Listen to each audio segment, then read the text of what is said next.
Polish Laughter and Wajiba Riva to go. This is Wajiba Riva and Pat Edery. And that's it, all into the Coventry and away. And the first to show is the Irish Hope Sharp Phase. Sharp Phase going on in the early stages, and a blazing gallop too from Kanaska Dancer towards the right of the picture. Over on the far side is Polish Laughter with the white face of Stone Hatch showing over on the far side, but it's Sharp Phase and Jason Bean and Polish Laughter on the far side. Polish Laughter and Sharp Phase, these two disputing it. Kanaska Dancer on the near side, pulling double over on the far side is Stone Hatch, Wajiba Riva just in behind him, and towards the near side, Crazy Paving, as they race now towards the halfway mark in the Coventry Stakes. And as they do so, Polish over on the far side, Polish Laughter in the center, Sharp Phase, these two still disputing it, with Stone Hatch improving all the time over on the far side, showing there with his white face on the near side, Crazy Paving. And now Stone Hatch coming to challenge the leaders as they race down to the furlong pole, and Wajiba Riva coming between horses to put in a challenge too. It's Stone Hatch now from Wajiba Riva. Stone Hatch, Wajiba Riva and Polish Laughter as they race into the closing stages. Stone Hatch from Polish Laughter. Stone Hatch is going to win it at the line. Stone Hatch to the winners. Polish Laughter is second. Just third is Wajiba Riva ahead of the Irish challenger.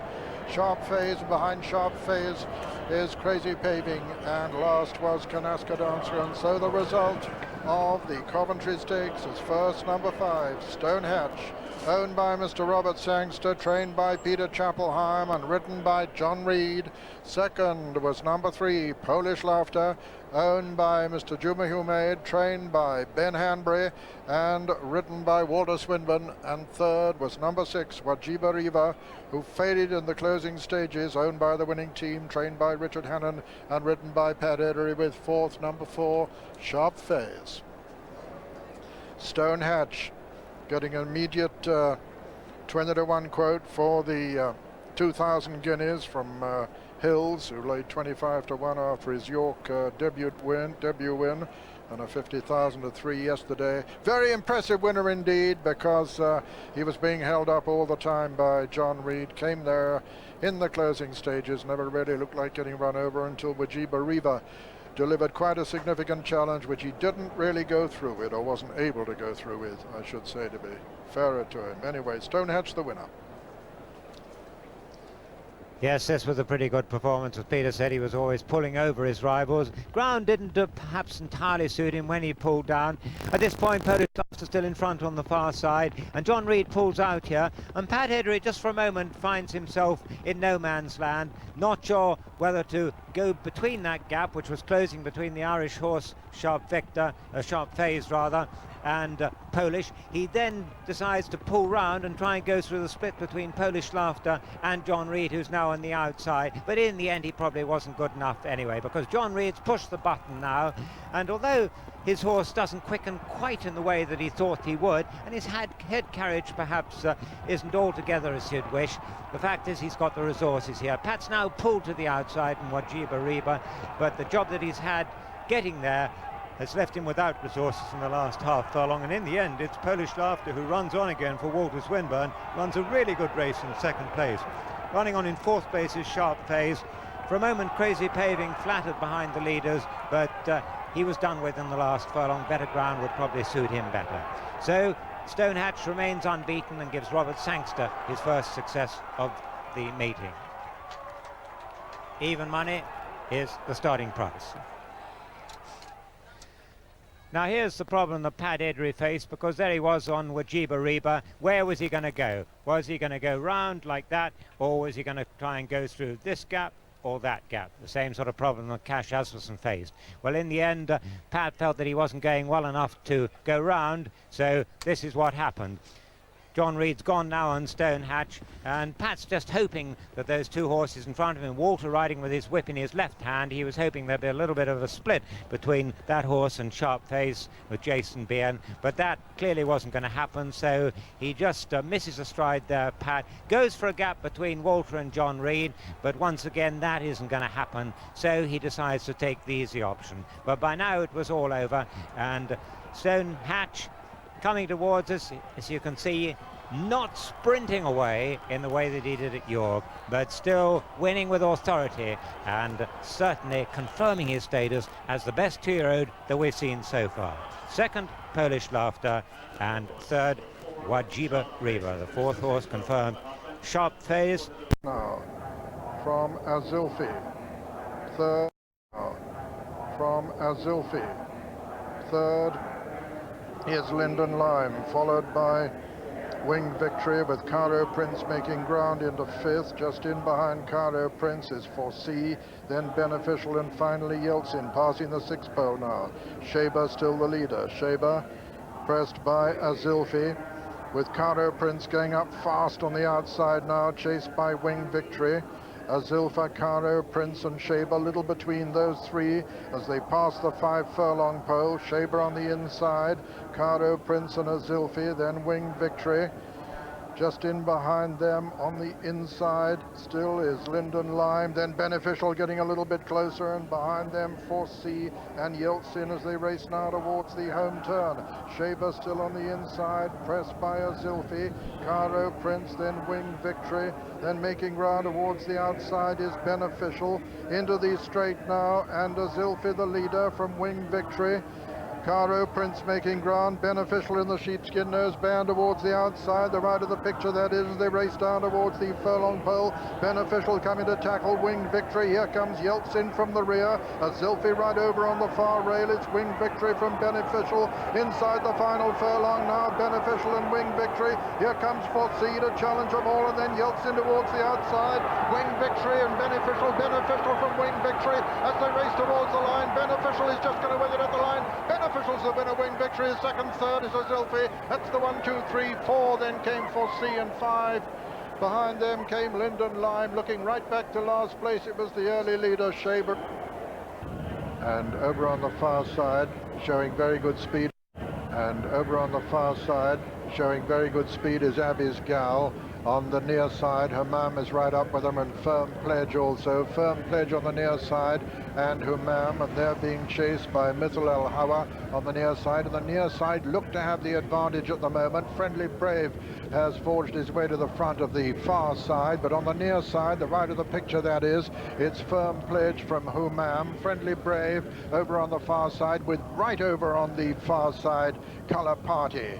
But on the near side, Firm Pledge and Humam, and these two leading the far side by the look of it at the moment. Friendly Brave right up there on the far side, but Humam and Firm Pledge on the near side. They're being chased by Euroling Thunder. The far side have definitely made ground now, and there's not much between the two sides, and still Humam on the near side. Firm Pledge is under pressure.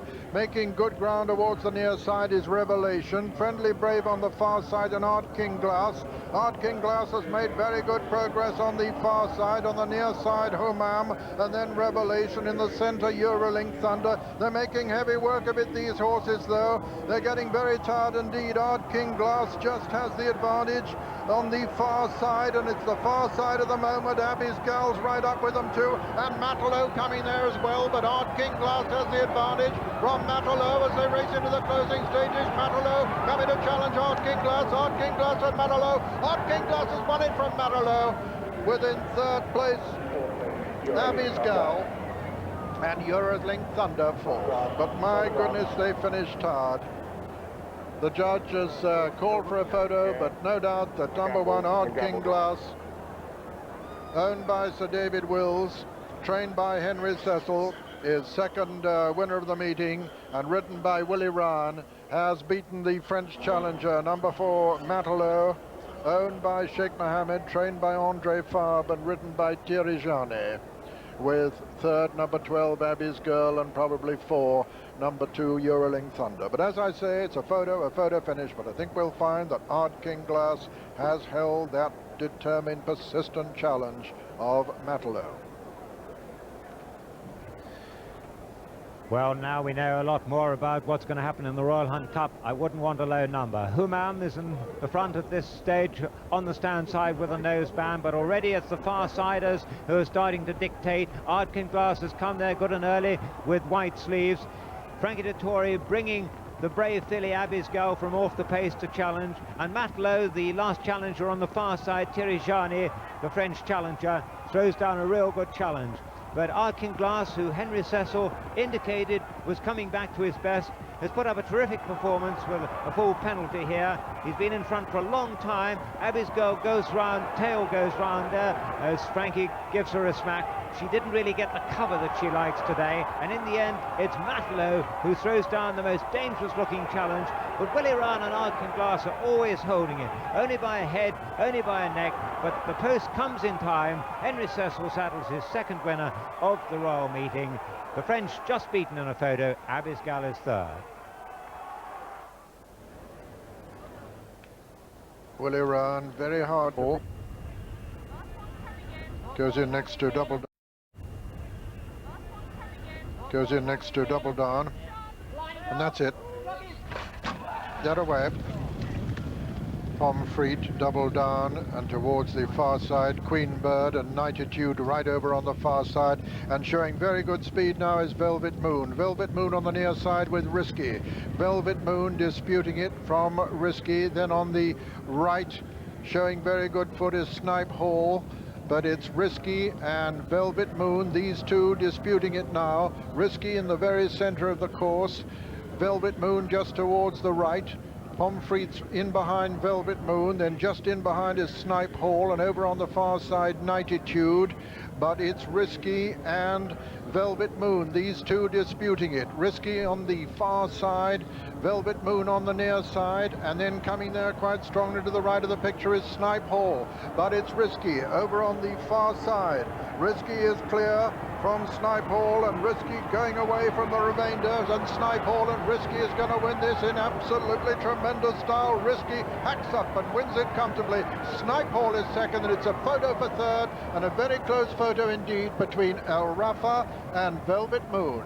But my goodness, what an impressive winner this Risky under Walter Swinburne. And a double for Richard Hannon in successive years. He won it with Lyric Fantasy last year, and the result: first number 7 Risky, owned by Rolled Vale Limited, trained by Richard Hannon and ridden by Walter Swinburne. Second was number 9 Snipe Hall, owned by Mrs. R.T. Watson and Miss S. Hoare, trained by John Wharton and ridden by Philip Robinson, and it's a photo for third place, and a very close photo indeed between number 2 El Rafa and number 11 Velvet Moon. Well, this filly has absolutely flown through the ground. She's loved the ground, as so many of us, our stock, do. Velvet Moon led for 3 furlongs, 3.5 furlongs, but she was totally done with now. When she stopped running, well, she was done with completely. Snipe Hall, always in a good position on the right, couldn't quicken. El Rafa Ha comes there with a noseband. Just for a moment, Rahita flattered, but she's backpedaling now on the far side with the white sleeves, and the rest are right out of it. And the further they go, the further Risky wins. This was almost as impressive as Lyric Fantasy last year, although, of course, then the conditions were very, very much faster. But look at her go. She's won by 3, 4, 5 lengths. Would have been unbeaten, but for being beaten by her stable companion Redoubtable at Sandown last time. But Walter Swinburne's come in for a flying ride here. Snipe Hall from the Midlands has run really well to be second, and look how close it is for third. It looks as though it's El Rafa R. Yes, brilliantly impressive. This daughter of Risk Me out of Donny on the far side, but on the near side, Slow Nicer just a little bit. And breaking fast on the inside is Contract Court. Contract Court going on with Yami on the outside. Contract Court from Yami. Circus colours prominent on the inside. Well up there, and joining them now is Lijam. And Lijam goes right up to join the leaders. Black Dragon just in behind them. Lijam on the outside. Circus colours right up with him now. Then just in behind them, Contract Court, as they race down towards Swinley Bottom. Yarmy still right up with the lead. Black Dragon towards the outside. The back marker at the moment is Life at Key, with Aleska also one of the back markers as they race down to the mile pole. And as they do so, Lijam on the outside, just about the leader from Yarmy. Circus Colours on the inside, and then Black Dragon. Then losing a little bit of ground is Contact Court. Running down to the 7 furlong pole, Lijam the leader from Yarmy on the inside, Black Dragon and Bowman, who's joined them towards the outside. Bowman, in fact, on the outside, right up with the pace now as they come to the 6 furlong pole. And it's Bowman just about the leader. From in second place, Black Dragon. Just in behind Black Dragon on the inside is Yarmy, Spot is Black Cap, and then Lijam on the outside. Aleska's made very good progress in behind the lead, but towards the right of the picture, it's Bowman in the lead with Yarmy, the rider with the black cap, towards the left. Just in behind them come Black Dragon. Behind Black Dragon, making good ground, is Master Charlie. Aleska well in the picture. Circus Colours towards the far left. They're beginning to swing now towards the home turn, and as they do so, it's Bowman the leader. Aleska over on the inside, on the far side that is. Yarmy between horses, then Master Charlie, then Black Dragon, and also Learmont making very good progress just in behind the lead. They've got 2.5 furlongs to run now, and Learmont has taken it up in the second colours of Sheikh Mohammed.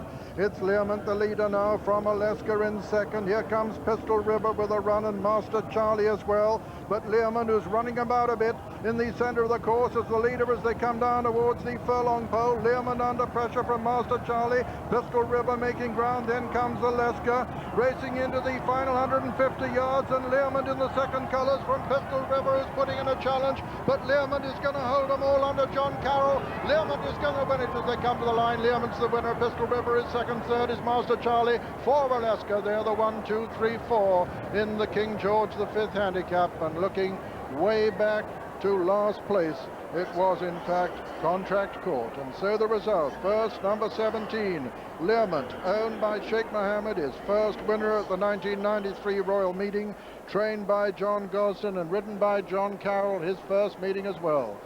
Second, number 5, Pistol River, owned by Mr. Paul Green, trained by Richard Hannon and ridden by John Reed. And third was number 2, Master Charlie, owned by Mr. David Watson, trained by Ian Boarding and ridden by Frankie Dettori. Fourth was number 20, Aleska. So a winner for Sheikh Mohammed at last, but a second string. But he's come with a terrific rattle off the pace. There he comes on the outside. He's got there very quickly, although he darted across to the right as he came from third or fourth in the straight to take the lead over 2 furlongs out. Aleska, who'd led entering the straight, can't find any more. Master Charlie comes with a good run, and in the blue colours, the joint favourite, or the early favourite, Pistol River, comes with every chance. But this horse, Learmont, has improved with every race. He won his maiden last week from a fair field, and even with a £4 penalty, it's no problem today. John Carroll, the lucky man who's come in for the ride. Michael Roberts riding Black Dragon, who couldn't handle the ground. Pistol Rivers come through into second place here, but can't pull back the leader. In fact, quite the opposite. The leader, although still running about and still running green, improving with his races, beautifully prepared by John Gosden to win this race, which his father Towser Gosden won a few years back, wins the King George by a good 2.5 lengths. And this is how it looked as Learmont stormed to the front. John Carroll pulls his whip through to his left hand again and drives this horse out for his first success at the Royal Meeting, and one which will give him terrific pleasure. And John Gosden, this superb trainer, well, he's delivered the horse on the day, on the right handicap mark, even with a penalty, in perfect condition, to give Sheikh Mohammed a 14-to-1 winner.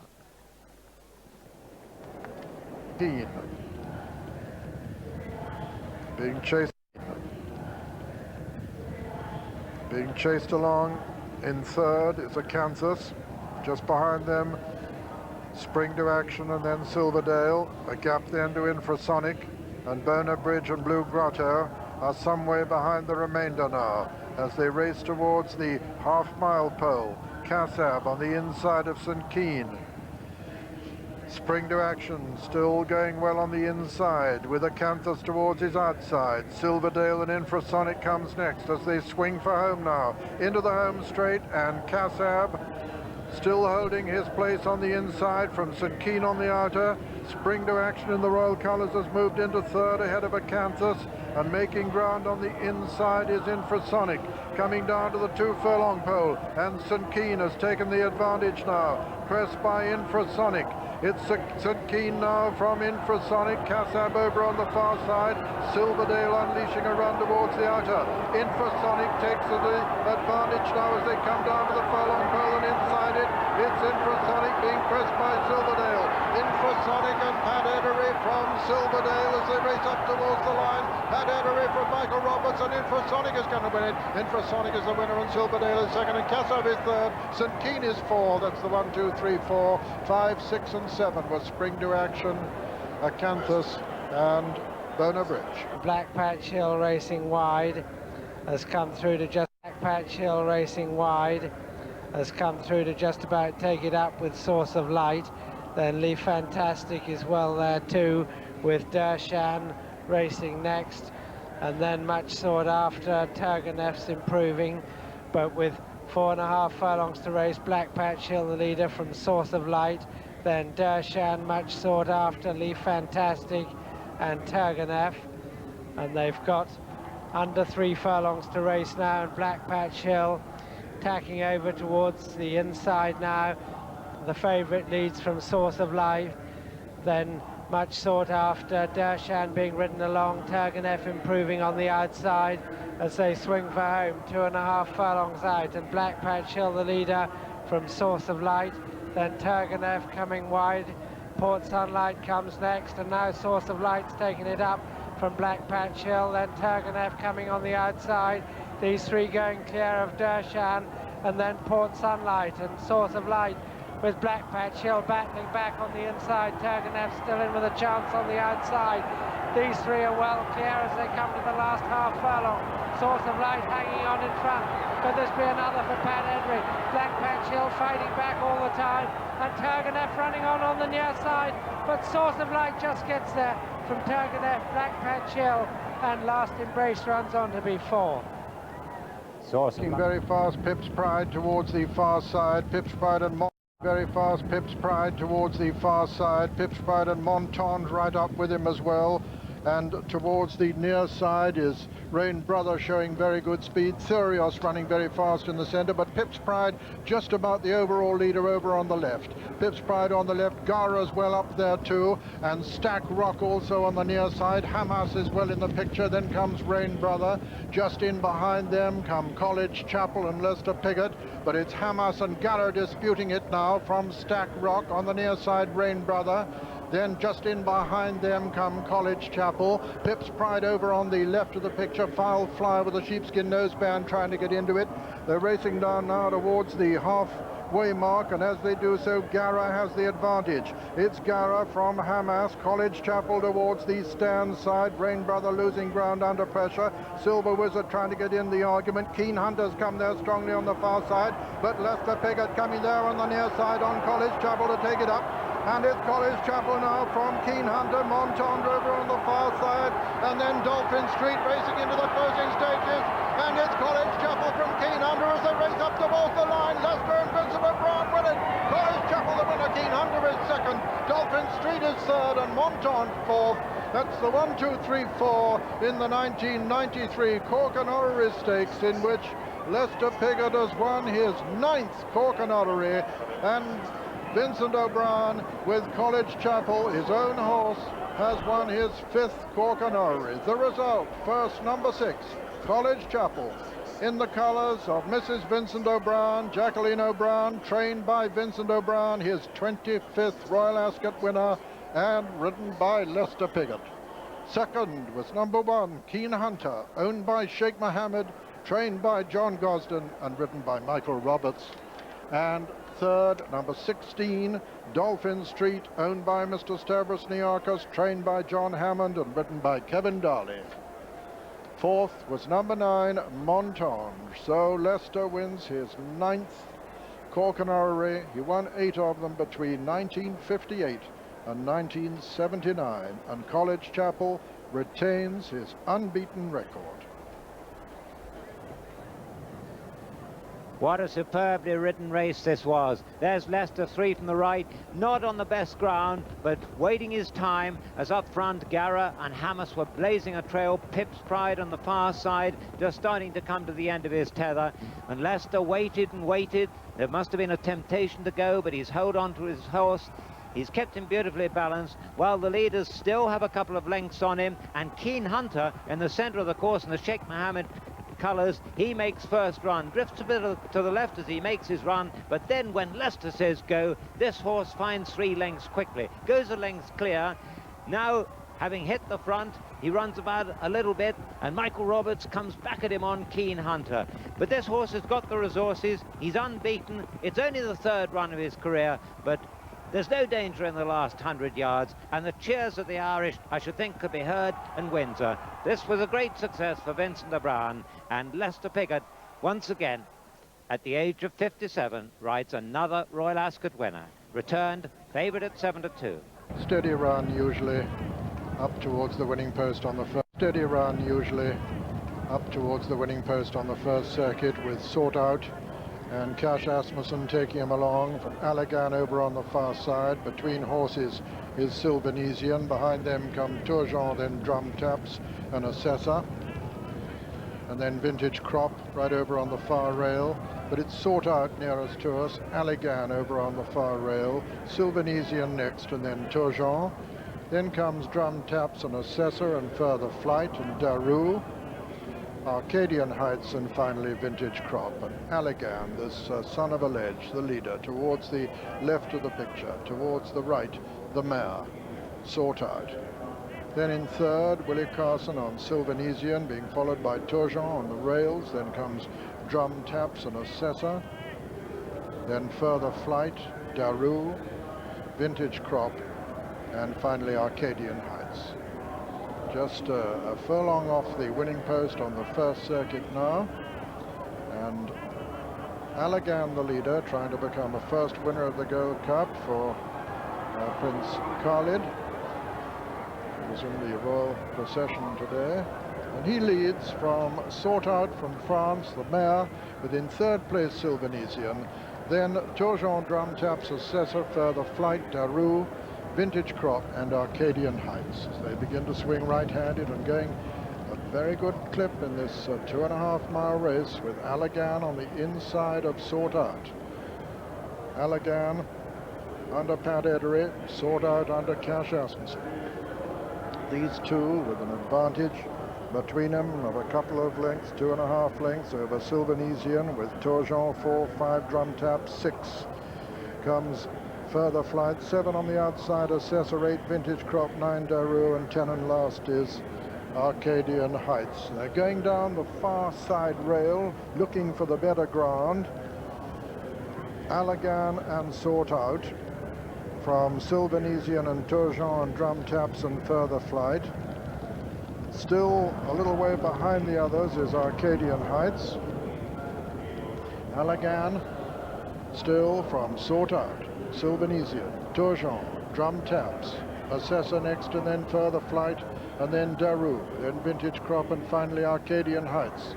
The two leaders virtually matching strides now as they race down to the mile pole, with the mare going on again, Cash Asmussen.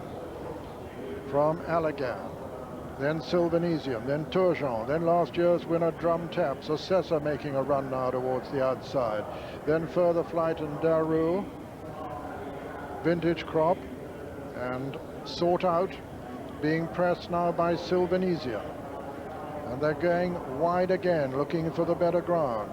Sought Out from Sylvanesian. Allegan 6 furlongs from home. Assessor moves closer. Drum Taps going well in 5th place, with just in behind him Turgeon, but still Sought Out and Cash Asmussen with under 5 to run now. From Allegan holding his place over on the far side, Sylvanesian. Still well in contention is Assessor and Drum Taps, last year's winner, coming there very strongly now under Frankie Dettori. And it's Drum Taps and Sort Out, these two, as they race into the home turn. Drum Taps on the far side, Sort Out on the near side. Assessor beginning a challenge too. Well into the straight now. And Assessor takes it up from Drum Taps as Sort Out drops back and looks well beaten, but Drum Taps surges again at the 2-pole, and it's Drum Taps, last year's winner, from Assessor. Then comes Turgeon over on the far side. Drum Taps from Assessor as they race to the furlong pole. The 1992 winner, Drum Taps, from Assessor on the far side. Turgeon back in third. Drum Taps opening up by 2 lengths now from Assessor. Drum Taps is going to complete the double and win the Gold Cup in successive years as they race to the line. Drum Taps is the winner, Assessor is second and Turgeon third. Sort Out is 4. 5 is Vintage Crop in a photo with Arcadian Heights, and then Daru and Further Flight and Sylvanesian, and finally Allegan. And so the result of the 1992. And that away. Turtle Island and Hyde. Cherry Hinton Stakes. Here's our own little cherry, Graham Good. The trip is 6 furlongs, that's it. The last one walking forward is Lemon Souffle. She rises to the occasion, that's it, they race away, and Lester takes her back, Lemon Souffle, keen to get a lead. Eats her going through in the early stages, and Rohita is quite badly outpaced too, so the principal players are lying last and last but one as Double Down comes to take it up with Eatser. On the stand side, Red Rita showing fast, and just with her on the far side is Brary, and not that far away, Winsome Worcester, with the big 3 players, Snipe Hall, Lemon Souffle and Rohita still the back 3 through the first quarter mile or so. And in fact, they're coming down to the halfway stage. Pat Heddery on Rohita on the extreme left of the picture is about 6 or 8 lengths off the pace set by Double Down. Starts to go to work. Red Rita with a run, Lemon Souffle, Rohita really striding up on the outside of Snipe Hall. Winsome Worcester looks a run too, and they come down to the 2 furlong marker, and Rohita on the outside of Lemon Souffle. It's between these two now. Lemon Souffle going as well as any as they meet the rising ground and goes away from Rohita in second place, Red Rita third. Snipe Hall picks up for places, but she's pricking her ears is Lemon Souffle, coming clear inside the final furlong. Lemon Souffle, Red Rita's after her, but Lemon Souffle maintains her unbeaten record and wins. Red Rita second, Rohita is third, Snipe Hall 4, then Double Down, Brary Eatser, and a big gap to Winsome Worcester. And so I must say Leicester rode this Daughter of Souls with a lot of confidence in the colours of Lord Carnarvon, trained at Marlborough by Richard Hannon, ridden by Leicester and bred by Lord Carnarvon.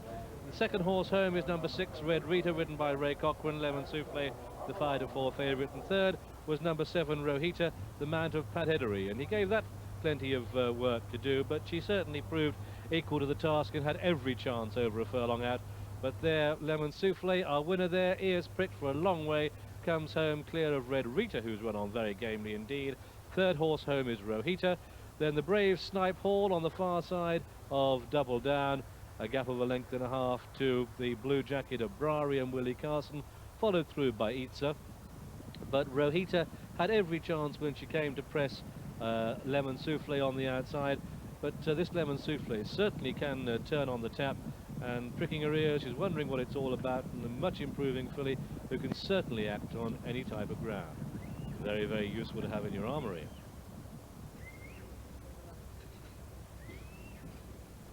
Well, this filly's won even more easily than the camera pictures might look, because she's done nothing but idle once she's hit the front. What was impressive was when we took the side-on pictures, Pat Heddery had attempted to get first run on Lester Piggott going down into the dip and moved up alongside Lemon Souffle, who shrugged that filly's challenge aside from about 2 furlongs out, and now she's been in front for almost a furlong as they hit the rising ground. John, she was impressive. Well, she's got her ears pricked now, and what a lovely filly she is, because she looks as though there's plenty more petrol left in the tank. She looks like she'll get any trip that you ask of her, and certainly much too much speed, too much stamina, too much everything for the rest of this field. And she might not have looked the pick of the paddock beforehand, but we've said it before, it certainly doesn't affect the way they gallop, and it certainly hasn't affected the way this filly's galloped. And Lester Piggott, who won the Cherry Hinton in the 70s on Turkish Treasure and was... Let's hope he's on his best form today, his ground. Let's hope he's on his best form today, his ground. Early pace in the race could come from Snurge. Sapiens, when he won the race, made all in a small field, but we do know that Jean will come from the back, and Ray Cochrane gets him out of the stall slowly. Young Buster can front run as well, and it's probably Young Buster on the outside of Sapiens, just a length back, the Desert Team showing third. Zinard in 4, and then Red Bishop and Snurge, and the trailer through the first quarter mile or so, and probably for quite some way yet, is Jean. Young Buster then, taking them along by a length and a half or 2 lengths, pointing his toe, enjoying it. 3 clear now, Sapiens showing in second. A gap of 2 to Desert Team in third, then Snurge the outside, followed by Zinard. And they continue their run towards home. Just 1 turn to take in this race. And it's Young Buster leading from Sapiens showing second. Snurge wide of Desert Team in the red cap, just edging into the picture ahead of the well-backed Zinard, and then Red Bishop. And still the back marker is Jean. So they're heading for home now, come down towards the 7 furlong marker, and it's Young Buster doing the donkey work by a length and a half to Sapiens showing in second, and then the blue cap of Snurge, the blue colours of Desert Team, followed by Zinard, and then Red Bishop not moving that fluently, and then Jean on the inside of him. And Young Buster being joined now in the lead by Sapiens. Sapiens comes to take it up from Young Buster, and then Snurge with Zinard on the right in the light blue cap. Red Bishop moving a little bit more freely now, and Jean still tucked to off the base in the tartan colours with the gold armlets and cap. The leader, Young Buster, just tries to raise the game again as they've passed the 4 pole, come down to the 3. Sapiens stretching Snurge and Desert Team, and Zinard goes to work. Jean is going to have to weave between horses. Red Bishop with a bit of running to do, but we saw at Sundown how game he is. But Young Buster goes on again. They've got just over 2 to go. Young Buster travelling well, the leader. Hasn't been headed. Sapiens, Jean with a run on the rail. Red Bishop, the red cap is Desert Team, pushed along. Snurge looks out of it, so too Zinard. Uphill to the final furlong. And Young Buster now pressed on the outside by Desert Team. Here comes Red Bishop with a rally on the outside. Jean looks held as they come inside the final furlong. It's Young Buster and Desert Team, and Young Buster duel up towards the line. And at the post, Desert Team lets it for the 3-year-olds from Young Buster and Red Bishop and Jean and Sapiens and Zinard and Snurge finished last of all. And so the result then of this, the Prince of Wales Stakes, it's a win for number 7 Desert Team in the distinguishing red cap of Maktoum Al Maktoum. This one trained in Ireland by Jim Bolger, the 10-to-1 winner of this Group 2 race, ridden by Willie Carson, successful in the race yet again, and bred at the Ross Valley Farm. Second was number 6 Young Buster, who ran a cracking race from the front under Michael Hills. Third horse home was number 5 Red Bishop, and that's in the grey colours nearest to us. I think we'll find that Michael Roberts certainly earned his keep there on Red Bishop, getting him as close as he could. Then we find that Jean racing in 4, and then Sapiens, and then Zinard, and the back marker is the international campaigner Snurge, for whom, well, this race has come plenty soon enough in his long competitive season. But it was a great determined drive by Desert Team, with the red cap there worn by Willie Carson, who came to press Young Buster in the dying strides, and it was really only in the last 50 yards or so that Desert Team asserted for the Jim Bolger team. I disagree. John doesn't want me to.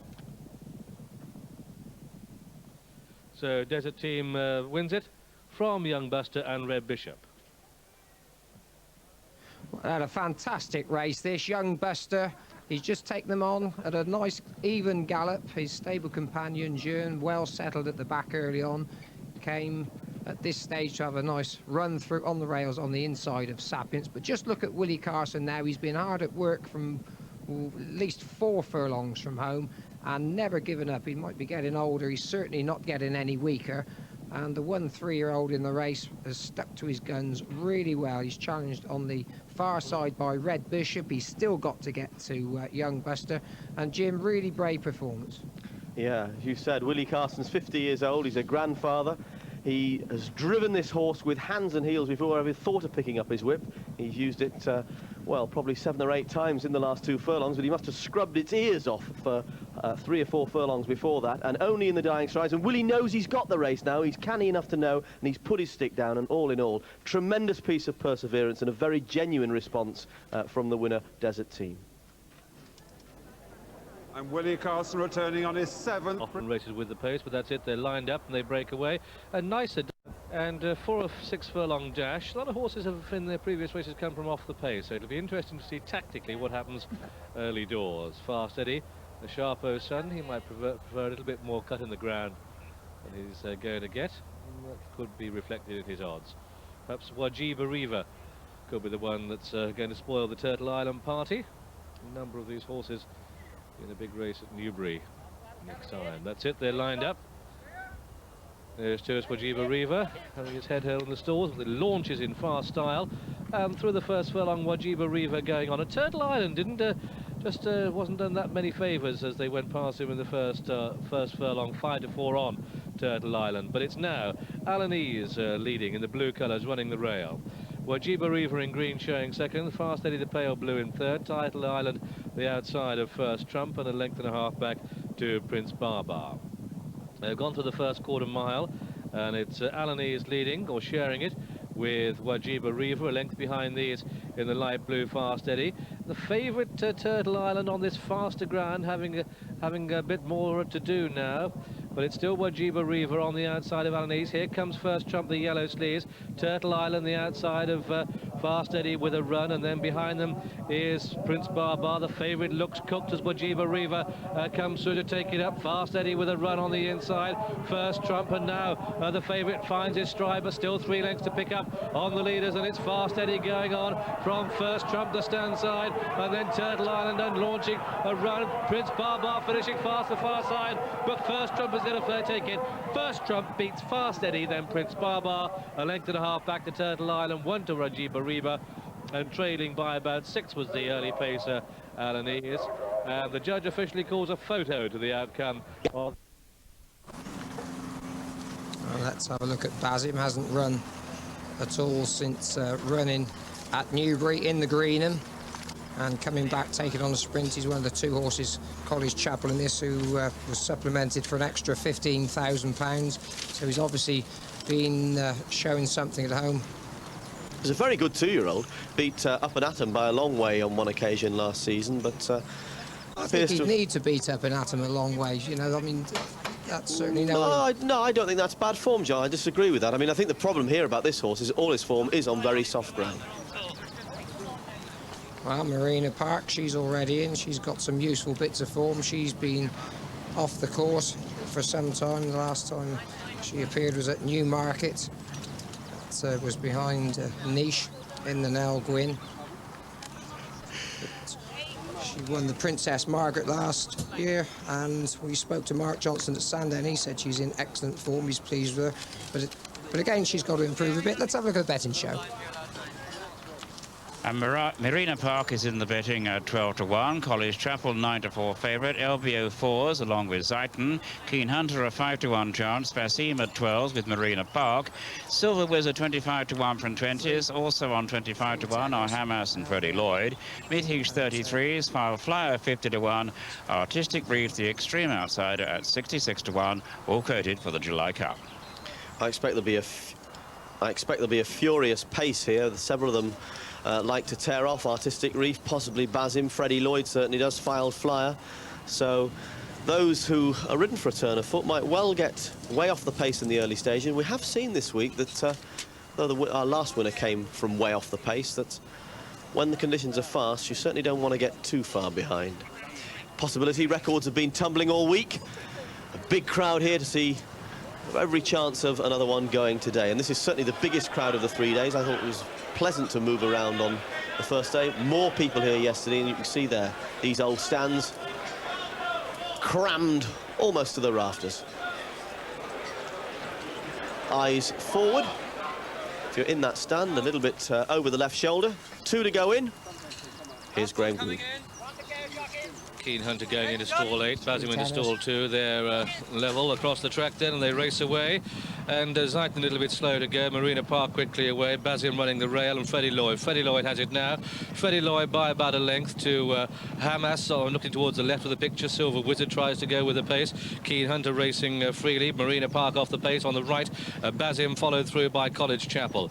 So, and LBO's on the right of the picture as they go through the first quarter mile. Basim running the rail, giving a good lead to College Chapel.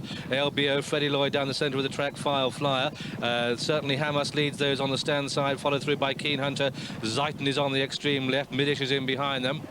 And they pass the halfway stage, and it's Hamas down the centre of the track, clear by a couple of lengths over Artistic Reef in green. On the right, College Chapel tries to come with a run. They pass the 2 furlong marker. Keen Hunter with a run. Zeiton starts to close, but they've got it to go to catch Hamas, the leader from College Chapel. Marina Park, Zeiton and Keen Hunter. These clear of File Flyer, Artistic Reef, and Hamas is really going through the barriers here, and the leader clear inside the final furlong. And it's Hamas, College Chapel, Marina Park, Zeiton and Keen Hunter, but they're all playing for places because this goes to Hamas, clear by 3 at the line. Hamas left it. Hamas from College Chapel, Zeiton third. Then came Keen Hunter, Marina Park, File Flyer. Silver Wizard, LBO never got competitive, but beat Basim, Freddie Lloyd and Artistic Reef, and they also beat Middish.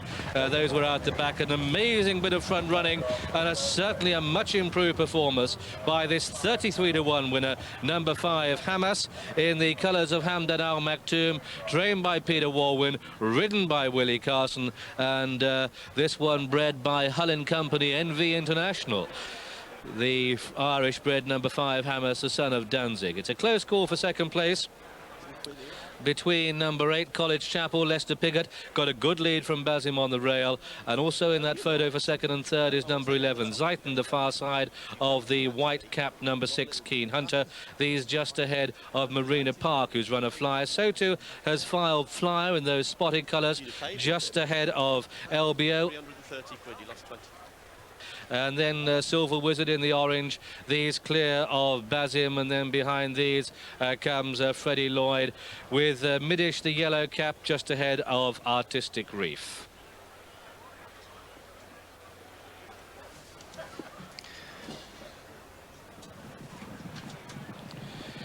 So coming inside the final furlong, it's all to play for, but Hamas in that striped colours, 3 or 4 wide off the rail. From the 9 stall, got a bit of a lead early on, possibly from Artistic Reef, but he really has turned this Group 1 July Cup into a procession. Much improved performer, Hamas. Well done to Willie Carson, well done to Peter Warwin. He's come home clear, he gets a pat on the neck. Well, it's wonderful to see Peter Warwin, or see him in a second, walking back into the winners' enclosure after winning a Group 1 race. And he's done well with this horse. He's been running over mile distances last year, brought him back to sprinting. They've gone a furious gallop right from the word go. Freddie Lloyd normally blazes a trail. File Flyer, 3 or 4 front runners. This horse had the legs of all of them right from almost the outset. And as they met the rising ground, Jim, there was ever any doubt about which horse was going to win. He's absolutely incredible performance, and let's not lose sight of the fact that you fancied him and backed him. Well done to you, 33-1, but he's turned what looked a competitive July Cup into an absolute rout, no doubt, from halfway, and Willie Carson punches the air as they go past. This is Intrepidity. She's well named. She really is fearless, and she showed plenty of guts as well when coming from nearly last after stumbling early on to win the Energizer Oaks at Epsom last month. But when you watch this race at Epsom, remember the first, second, third and fifth all take each other on again today, Jim. Yeah, but I think the significant point about this performance as we go through the replay is that Intrepidity came from a long way back, having been hampered. She stays on steadily. She was as unsuited to the course as possibly Weems' Bite. Pat Henry made that point to John Oaksey yesterday. Royal Ballerina and Oakmead fighting out the lead at the minute. Here comes Intrepidity, drifting towards the inside the whole way. She was second last turning into the straight, and given that, look at her ears now, she won that with far more in hand than the winning margin implies. I think she'll certainly confirm placings. Yep, I would agree with that as well, but it's a very competitive race. 11 runners. Pat Eddery rhymes Weems Bite. The British challenger is Oakmead, and this is Dance Royal and Lester Piggott just about to go in the stalls. Let's go live to the Curragh and join the RTE Coventry team. If she can succeed. Eurostorm into stall number 6. Weems Bite already installed there, nearest to us. Pat Eddery only once defeated, and that was at Epsom. And the stories afterwards were that perhaps the Epsom gradients didn't suit her, and nor did the fast ground. Well, certainly the ground isn't fast this afternoon. 2 heavy thunderstorms this afternoon have changed the ground from good to yielding to officially yielding. Intrepidity is 5-4 now from 11 to 10. Weems Bite 5-1, 8-1 both Takaruna and Oakmead, 11-1 Dance Royale, 12-1 Bar. Tony, what's your fancy? I think Intrepidity is the one they all have to beat. She's just being loaded now. Michael Roberts won the Irish 2,000 guineas this year on Barathea for the same owner, and being brought up now is Oakmead, and that will leave Takaruna the last to go in. Takaruna, who's still accompanied by her lead horse. And the lead horse going off in the background there, young Gary O'Neill in the saddle, brother of Slim O'Neill, John Ox's assistant. Takaruna the last to be loaded for the Kildangan stud Irish Oaks. Michael Cannan's mount safely installed, ready to go, and they're off and running. And beginning well on the inside, Flame of Persia, and Flame of Persia going on to ensure a good gallop here, and followed by Dance Royale in second. In third place is Eurostorm, and behind Eurostorm Alouette moving up past Oakmead, and they're followed by Royal Ballerina. Intrepidity and Weems Bite, the stable companions, race together in front of Ballyket Lady, and then Special Pageant, and Takaruna is last of the 11 as they race past the 10 furlong pole. And it's Flame of Persia by 2.5 lengths from Dance Royale, who's 4 lengths clear of Eurostorm in third. Alouette runs 4. Behind Alouette is Oakmead, and then Royal Ballerina, Intrepidity next, then Weems Bite and Ballyket Lady, Special Pageant, and finally Takaruna as they race towards the mile marker in the Kildangan stud Irish Oaks. And Richard Hughes making the running on Flame of Persia, the stable companion of Royal Ballerina, and she's got a 3-length lead over Dance Royale. Lester Piggott in second, the orange colours Eurostorm in third, Alouette is 4, Oakmead runs 5, Royal Ballerina on her outside as they start to go uphill on the far side of the course now. They've passed the 7 marker, and Flame of Persia by 3 from Dance Royale. Eurostorm, Alouette is 4th, Oakmead is 5th, Royal Ballerina 6th, then Weems Bite. Intrepidity towards the back with Takaruna back there too. Also Ballyket Lady and Special Pageant. Coming now past the halfway stage, and Flame of Persia in the lead, being followed in second place by Dance Royale. Then Eurostorm on the outside in the orange colours as they race along the top of the course past the 5 furlong marker. Flame of Persia leads, Dance Royale, Eurostorm and Alouette, and then Oakmead, and then Royal Ballerina, then Weems Bite and Intrepidity and Ballyket Lady and Takaruna, and finally Special Pageant racing down towards the straight. And it's still Flame of Persia, Dance Royale going well, Eurostorm on the outside, Alouette beginning to close Royal Ballerina, Oakmead on the inside as they make the bend into the straight, and Dance Royale has taken it up now from Eurostorm in second, then Flame of Persia, Royal Ballerina just in behind them, Intrepidity being ridden into a challenging position, Weems Bite in behind horses, they're in the straight, just over 2 to go, and it's Dance Royale the leader from Eurostorm, Royal Ballerina coming there on the outside, Takaruna getting into it too, Oakmead on the inside, Intrepidity down the outer with Ballyket Lady, and it's Royal Ballerina who's at the front now as they race towards the final furlong. Weems Bite coming with a powerful run on the outside, Dance Royale in 3, and Weems Bite quickens to the front now past Royal Ballerina. Intrepidity's not going anywhere, well inside the last furlong. Weems Bite the leader from Royal Ballerina, and racing up to the line, Weems Bite and Veterinary take the Irish Oaks by about half a length. In second place is Royal Ballerina, Oakmead possibly just third ahead of Intrepidity in a gap to Dance Royale, and then Special Pageant, and they're followed in by Ballyket Lady, Takaruna, Eurostorm and Alouette, and the pacemaker Flame of Persia is last. So Weems Bite, number 11, owned by Khalid Abdallah, trained by Andre Fabre in France, has taken the Kildangan stud Irish Oaks, completing a double for the owner and Pat Eddery, who took the Derby a couple of weeks ago with Commander-in-Chief. Weems Bite picking up well to beat Royal Ballerina, who ran a cracking race. Intrepidity not good enough on the day. Well, Weems Bite was the one animal behind a wall of horses turning in. You'll see her there. It was actually going well. All she needed to run. Pat decided to elect it to follow Willie Supple through the gap there, and she looks like she's always going to get a gap there between Takaruna and Royal Ballerina. Royal Ballerina takes over here from Dance Royale, who's run a cracker but ran out of stamina. At this stage, Royal Ballerina goes for home, but as soon as she does, Pat gets a smack into Weems Bite, and she picks up well and is always going to have too many guns for Royal Ballerina. It's a two-horse race from here on in. As Dance Royale fades away, Oakmead runs on to be third, and Intrepidity, having been in trouble down the hill, stays on to be fourth. But Weems Bite bringing off a nice big double for Caleb Abdullah, Commander-in-Chief 2 weeks ago. Weems Bite today, another daughter of Dancing Brave, wins well at the finish. Royal Ballerina never flinches an inch all the way to the line and runs her back to about 3/4 of a length. But it's going to be Weems Bite from Royal Ballerina. Back in third is Oakmead, I think just staying on to beat Intrepidity. And in fifth place comes Dance Royale, who ran such a good race for a long way. Epsom Oaks Forum turned around a little bit. Weems Bite was fifth at Epsom, but Pat said she didn't handle the track at all, and how right he was. It's going to be fascinating. I think it's going to be cat and mouse for the first couple of furlongs. If there's no pace, George will go on, I think, on user-friendly. We'll see very shortly. Let's join Peter O'Sullivan. This is Jearn going in with Opera House. Just 2 to go now for the King George. 13-8 Commander-in-Chief, 11-4 user-friendly, 8 Opera House and Tenby, 9 Bar. White Muzzle goes in. Now Desert Team, the last of the 10 to be installed, and that's it. They're under starters orders, and they're running. Jearn just dwells a little bit, and so does Environment Friend, and going on in the early stages, Desert Team, with User-Friendly on the outside, White Muzzle on the inner, and then Platini, and then Drum Taps. Then comes Commander-in-Chief with Opera House on his outside and Tenby close. Then Jearn and Environment Friend, the back marker, as they run down towards Swinley Bottom, with George Duffield and User-Friendly the leaders.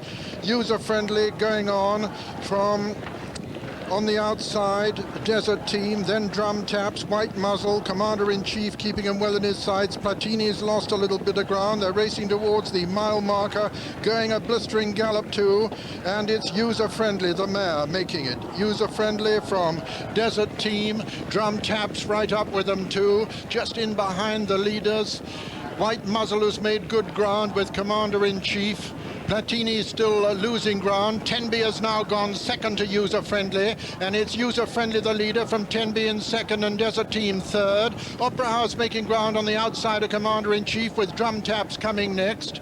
The mare still taking him along. George Duffield towards the left of the picture, hugging the rails. Tenby close in second, then Drum Taps. Commander-in-Chief coming there towards the right of the picture with Opera House, and he's being followed by Jearn. Desert Team has lost his position. They're past the 6th pole, and still User-Friendly the leader with the dual Dole Cup winner Drum Taps in second, Tenby third.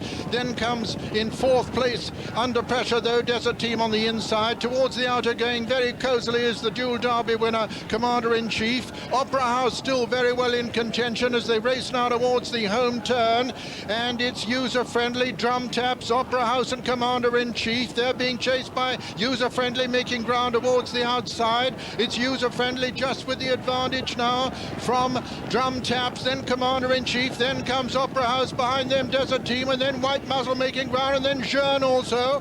Well into the straight now in the King George VI and Queen Elizabeth Diamond Stakes, and it's Opera House and Commander-in-Chief, the older horse Opera House, the young horse on the far side Commander-in-Chief, and here comes White Muzzle to join them. It's Opera House with the advantage from Commander-in-Chief and then White Muzzle. These three have the race between them inside the final furlong.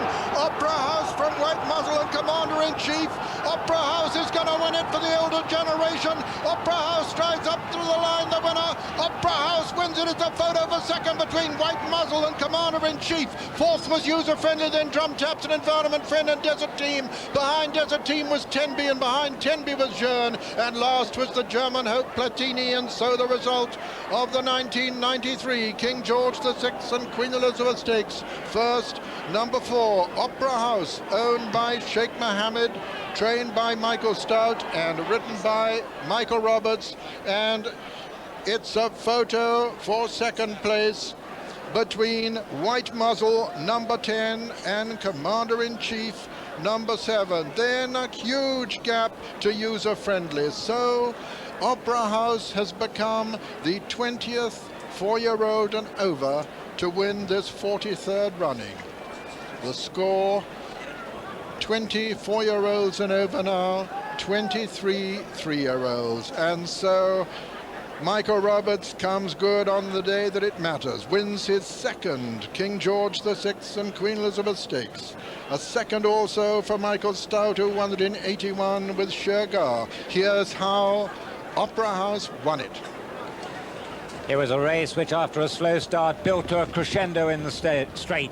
George Duffield dictated it on User Friendly, but she never seems to be travelling that well on the track. Pat Eddery had Commander-in-Chief in a good position, but Michael Roberts was always cantering on the outside in the 3rd or 4th.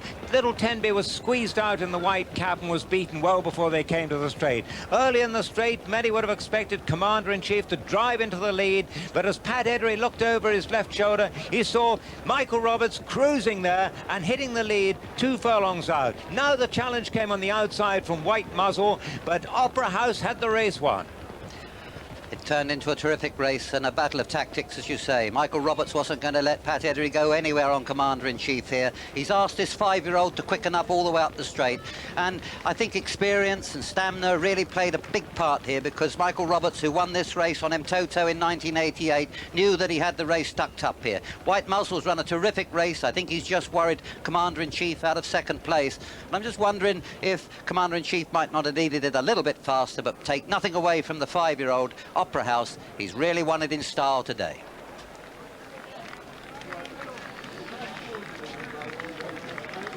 Michael Roberts acknowledging the cheers of the crowd as he returns on this son of Sadler's Well. Glass won the Jersey Stakes last time in soft ground. I don't know whether he really relishes the soft, but he certainly had enough ability, or he was able enough to handle it on that occasion. When his trainer, in fact, Henry Cecil was talking to Jonathan Powell just a little bit earlier, he didn't think that he did like the ground too soft, but, well, it was pretty dead when he won the Jersey, and he did it in good style. But I think Henry thinks that he's a better horse when the ground's rattly, though.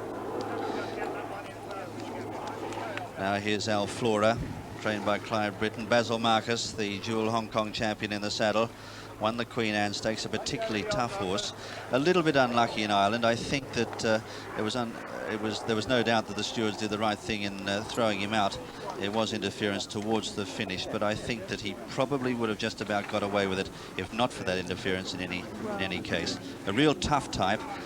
He'd probably like a stiffer mile than we have here at Goodwood, and he's a horse that at the back end of the season may find himself in Hong Kong, running in the Hong Kong International Cup. Clive Britton wants to go there. He could suit that too, Jim, but he loves to bowl along in front very often, and I think we might see Basil Marcus do that. But we've also got Tinner's Way with Paul Eddery running in the 2nd colours of Prince Khalid Abdullah, so if they do both go along, we could see a cracking pace here. I hope they do. Well, Big Stone moving forward now. They're starting to load up. We've got 5 of them in so far, half the field. Let's have a look at the betting now. Zaphonic is now a 5-4 on favourites, really hardening up in the last few minutes. Touched evens. 5-1 Inchinor, 10-1 Sayadati. They're moving in. The Sussex Stakes of 1993. Let's join commentator Peter O'Sullivan. Just Al Hijaz, Hard King Glass and Zaphonic to go. Zaphonic to go in stall number 10. He's got pretty warm, but it's a sultry afternoon. And trouble within a city in the stalls there.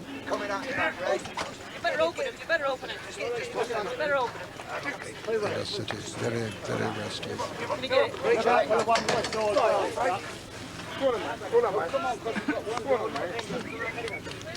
Pat Eddery just waiting to go into his stall until then the city settles. And then the city actually coming out of the stall.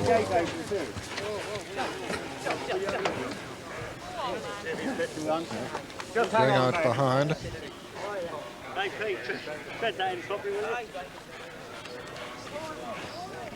And Ray Cochran dismounts. Maybe they're going to install him without the pilot. He's just having a look to see if he's done himself any harm. Doing you stupid thing. Hang on, Willie, hang on, Willie. You all right? Really got very overwrought, this horse. Okay. Put him in last then. Pop him in and put him in at the end. This way, please, Paul. We're going to carry on loading. They're going to try loading him after loading the others by the side of it. Symphonic coming round behind the stalls now. He's settled down now and got much more relaxed. Looking a real athlete.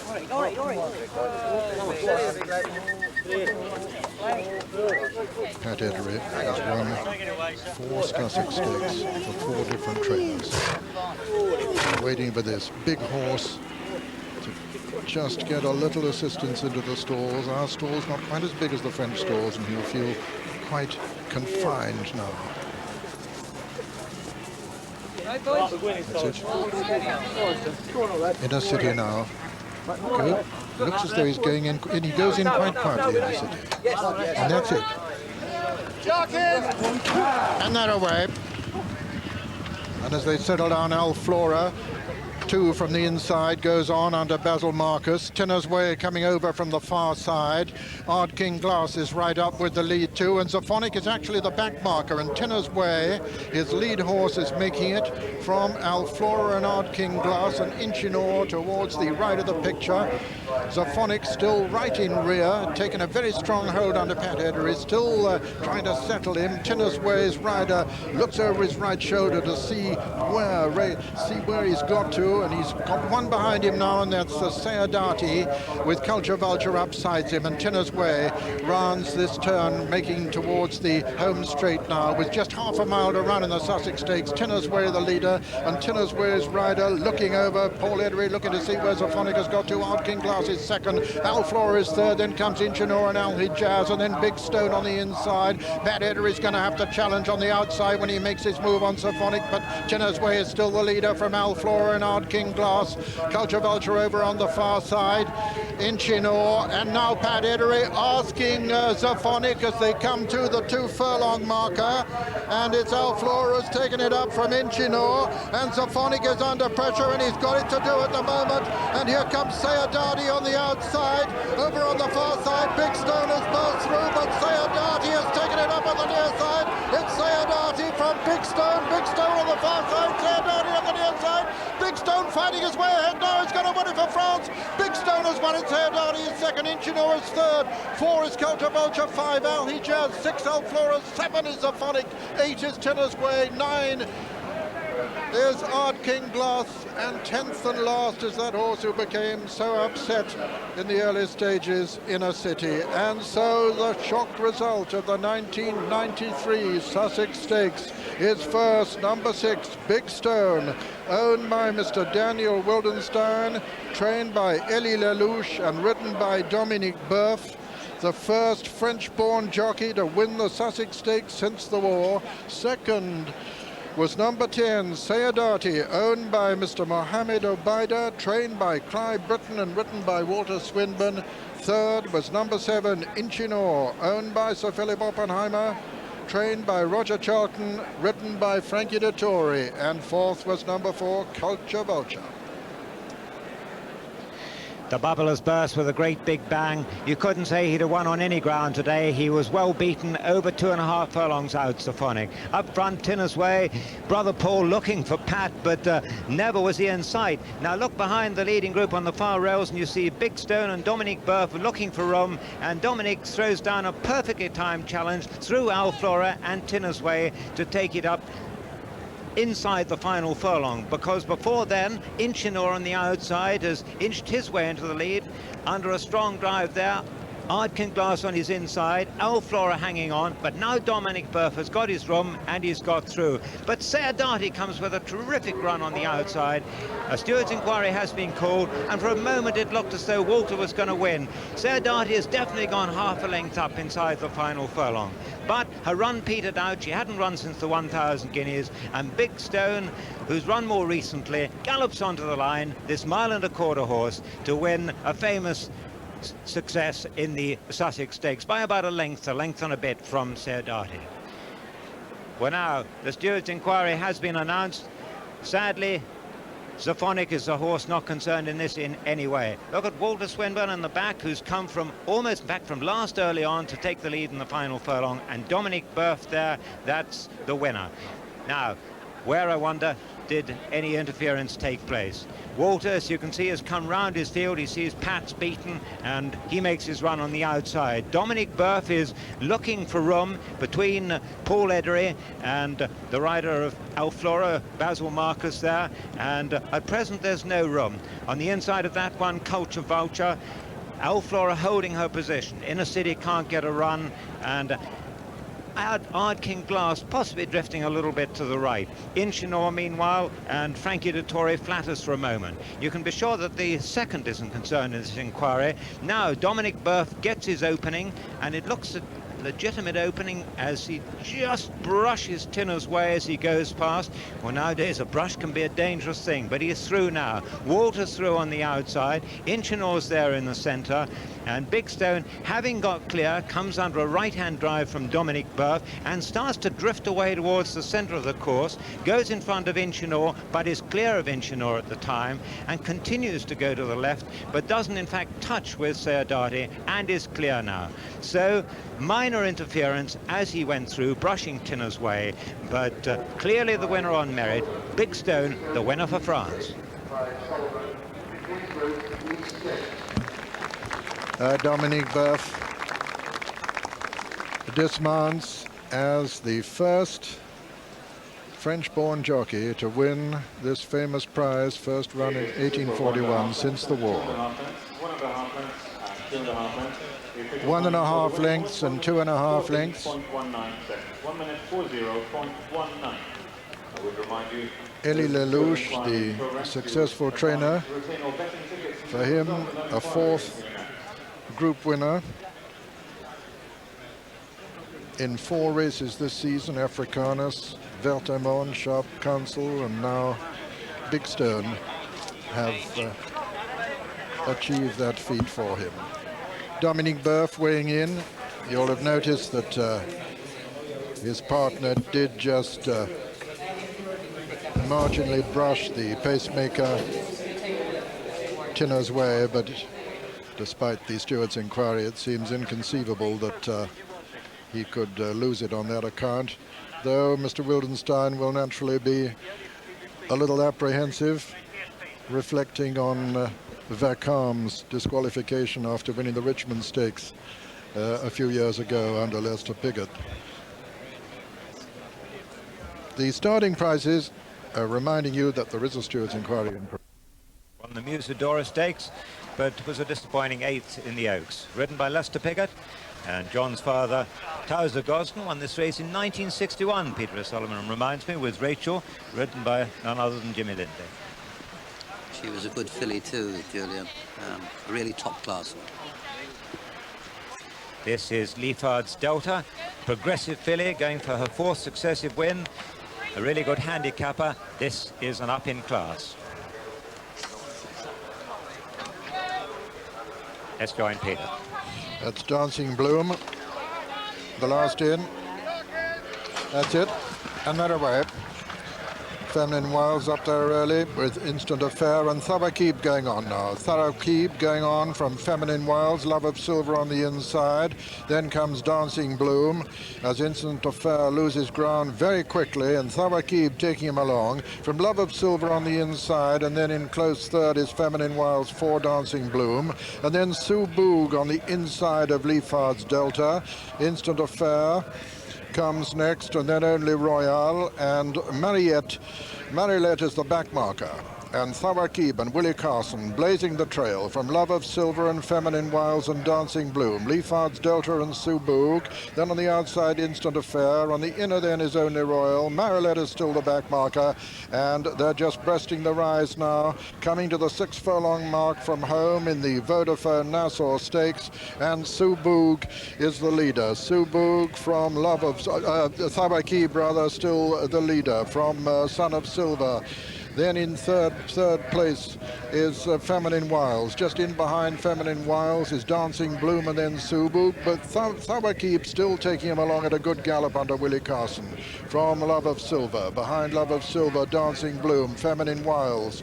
Then on the outside is Leafard's Delta, on the inner Subug. They're being chased by Only Royale. Then Instant Affair, Marilette still the back marker, and Thawakib still making it as they pass the 3 marker. Thawakib from Love of Silver, Feminine Wiles, Dancing Bloom. Leafard's Delta making very significant progress now on the outside as Thawakib fades. Love of Silver takes it up, but being pressed by Leafard's Delta. Only Royale coming there with a strong challenge too. Coming down towards the furlong pole, and Leafard's Delta has taken it up from Only Royale and Love of Silver. It's Leafard's Delta inside the final furlong, being pressed all the time by Only Royale. Leafard's Delta from Only Royale. Subu coming there with a great run over on the far side. There's Leafard's Delta from Subu on the far side. Only Royale on the near side. Leafard's Delta's won it. Leafard's Delta's won it with Only Royale and Thawakib in a photo of a second and third, with Only Royale possibly just getting it. Feminine Wiles was fourth, and so Leafard's Delta, who'd been travelling exceptionally well throughout, comes to take it up at the 2 pole and win this Vodafone Nassau Stakes in very good style. The result, first number 7, Leafard's Delta, owned by Mr. S. Khaled, trained by Henry Cecil, his 5th winner of the Nassau Stakes and ridden by Willie Rahn. Second was number 2, Only Royale, owned by Mr. G. Sanagi, trained by Luca Kumani and ridden by Ray Cochrane. And third, number 9, Subug, owned by Mr. Mohammed Obaida, trained by Clive Britton and ridden by Walter Swinburne.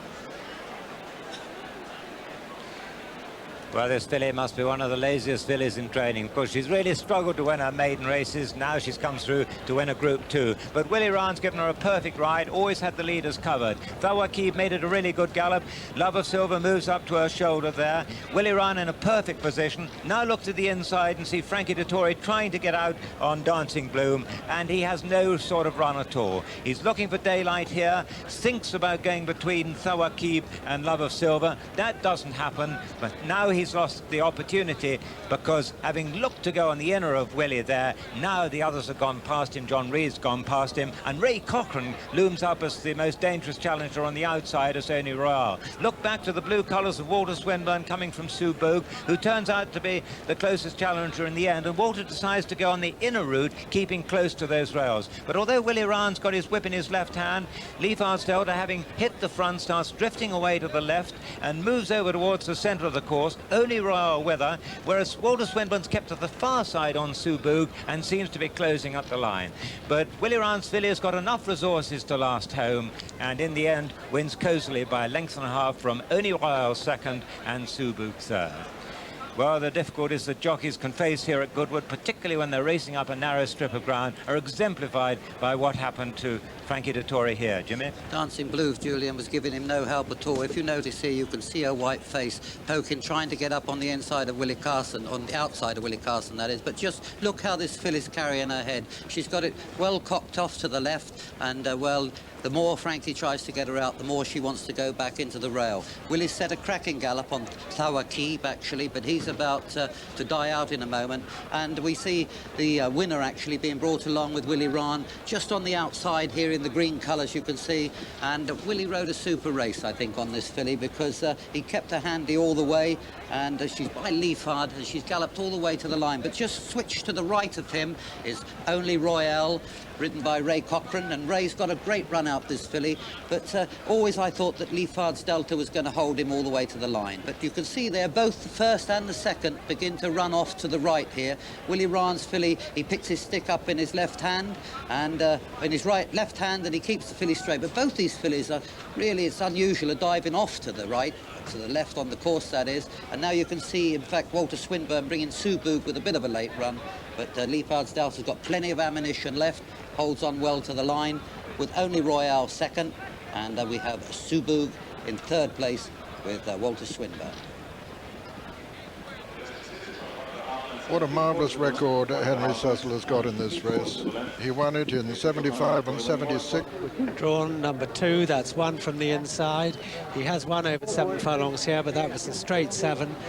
And he will need a little bit of luck in running with 13 runners and drawn near the inside. But I think he'll have the speed to hold his place wherever Frankie chooses to put him. It looks as if there are only a couple left to go in. One of them is Gabba, the other going in on the far side is Siwaib. Here's Jim McGrath. Thank you, John. The runners are all set. Stand by for a start. Under orders, and they're racing. Mojave missed it by a couple of beats there, and is a long last on settling down. Mountain Ash first to begin from Wolfhound. Art King Glass is up there as well. Gabba near the inside. Hazam is just behind them. The German raider Ajmal there. Inchinor gets a pretty good position in the red cap there.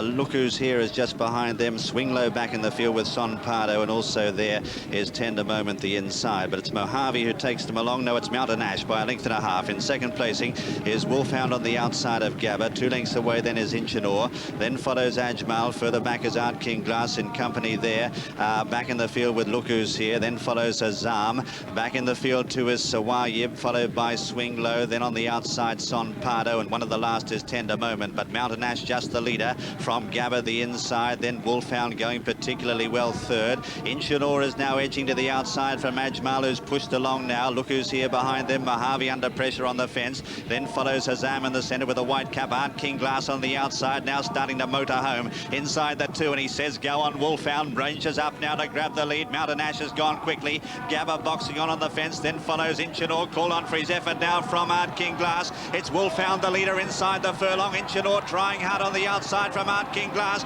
Wolfhound though sticking to his guns well. Is about a nick in front. Inchinor flying near the line on the outside. Inchinor lunging. They head towards the post. By golly, it's close. Inchinor maybe just from Wolfhound. Then follows Swing Low behind them. Further back Gabba, Art King Glass. Then Look Who's Here. One of the last is Mountain Ash with Son Pardo. By golly, it's close. Inchinor on the near side in the red cap, in the colours of Sir Philip Oppenheimer, trained by Roger Charlton, ridden by Frankie Dettori, has got up, I think, on the near side to snatch victory in the last few strides from number 1, Wolfhound, owned by Sheikh Mohammed, trained by John Gosden and ridden by Michael Roberts. And just behind them, number 2, Swing Low, in the colours of Rolled Vale Limited, trained by Richard Hannon and ridden by Lester Piggott. Let's review the closing stages of this exciting Hungerford Stakes. Well, a terrific run this by Wolfhound under the full £8 penalty for winning the Prix de la Forêt, and he's taken the lead. Michael Roberts has ridden him with total confidence in his stamina, has taken the lead over 2 furlongs out. Gabba there on the far side, always in a good position. Frankie Dettori moving into a challenging position here as Mountain Ash weakens. Pat Edry didn't see a lot of daylight on Hazam, just pulling towards the outside in the white cap now, but the winner and the first 3 had gone. And now Frankie Dettori throws down his challenge on Inchinor. And inch by inch this little horse gets closer and closer. But Wolfhound keeps running to the line. The 2 of them have shaken off Gabba now. Art King Glass moves into 4th place with Swing Low finishing best of all those behind. But now it's neck and neck and stride for the line. And will Frankie Dettori and Inchinor get there in time? Just 3 or 4 more strides to go to the line, and Inchinor is inching his way to the front. Wolfhound gives away nothing in defeat. It's always just Inchinor in the last 3 strides. He's got there by a short head, and from our camera, which is almost on the line, you can see that, yes, Inchinor on this side has won by a nostril from Wolfhound, carrying the full penalty. And the 2 of them clear of the 3rd horse, Swing Low. Well, a great ride this by Frankie Dettori, and you can see that he's just come from a little way off the pace here. There's the winner, and here's Michael Roberts, who was always in the first 3. Those who didn't have that great a run, so say, is Hazam in the white cap there. Pat had to switch round, but not really good enough to get anywhere near the first 2. And you can see Both riders riding up front quite correctly. Michael Roberts riding with his whip in his right hand, as he invariably does, but his horse is running absolutely straight. Frankie Dettori riding also with his whip in his right hand, with that little bit of left-hand lean, and then here he puts his whip down, and he's going to pull it through to his left, or he thinks that he is, but the post comes in time. But he's got there. Make no mistake, Inchinor has just got up to win by a nostril. Welcome back to the stalls here for the Juddmonte International, and a betting show, please. Sabre Hill, the 13-8 favourite, White Muzzle 9-4, Tenby 8-1, Revelation on 9s, and Red Bishop at 12s. Blues Traveller 14-1, Ali Jazz on 20s, Environment Friend 33-1, along with Izood. Roderigo Danibali is at 50s, together with Spartan Sharif. The Channel 4 eye catchers today. Remember, the horses that have caught the eye of our experts in the paddock, on the way to the start, and in the betting ring. Not tips, but what today has looked good. Good start. They're not tips, just what's happened. The paddock pick beat the going to the start pick in the last race at 6 and 8-1. In the paddock, John Frankham, your eye catcher. Well, it's got to be Sabre Hill. He's the perfect physique for a 1.25 mile. Horse looks fantastic in his coat, and really is the pick of the paddock. Sabre Hill, the pick of the paddock. Pick of going down, Gravegood. They parade in front of the stands. It took time for Sabre Hill to get into stride, but once he got going, very impressive indeed, but not a bet at the price, Sabre Hill. So Sabre Hill physically looks to have everything going for him. What about the market, John? Just Bruff Sabre Hill is now 13-8. I can hear 7-4 called. Just Sabre Hill over White Muzzle. Money coming in for that, and for Tenby from 10-1 to 8-1. But the market mover, just Sabre Hill. Well, the eye catchers are not exactly differing from the pundits. They are all impressed today, this afternoon, with eye catcher. Here's Pat Orrery with Tenby. Has a lot to do. Well, we picked Sabre Hill out as the eye catcher from the paddock, but I can assure you that Tenby was very close behind him. Really did walk in looking, as I say, $1 million. He's been a little bit disappointed in 1 or 2 of his races since winning the Dante here at York. It's interesting that it was a 5-second slower affair than when this race was won last year by Roderigo on going that was fairly similar. Jim, what do you make of him? I question his courage now. To me, he stopped very quickly twice this season. He stopped at Ascot last time. He stopped in the Derby. That's the one thing he didn't look was a quitter earlier in his career, but he's hard to weigh up. One who's in tremendous form is Revelation. Watched a recording of his win in France yesterday afternoon. Got a beautiful ride. I think just may have flattered him slightly. He quickened from the front in a slowly run race, caught the others out, and although he held on well and it was a good performance and he's a good horse in his own right, whether he's top class, I need more convincing. Well, I think he's improved dramatically since stepping up in distance. Ran in the Guineas. This horse finished nearer last than first, and was second in the free handicap first run this year. I think he's a horse to keep on the right side of. We've got to discuss, John, as to what will make the pace here. Surely White Muzzle will have to attack. Most of these are milers or 1.25 mile horses. The others, that is. Whether they want to force it is open to question. Izood got a visor on, talented but tricky. He's 2 away from us. Nearest is the Italian challenger, Guido Danibali. Environment Friend is a horse who looks to have taken blinkers or a visor very well first time. Might run well. 7 favourites and 21 runnings have won it. Sabre Hill tight, 13-8. Money for White Muzzle in a bottle, 2-1. And for Tenby now, 15-2 from 10-1 Tenby. 9 Revelation and 12 Bar. Sabre Hill and Tenby being backed against the White Muzzle.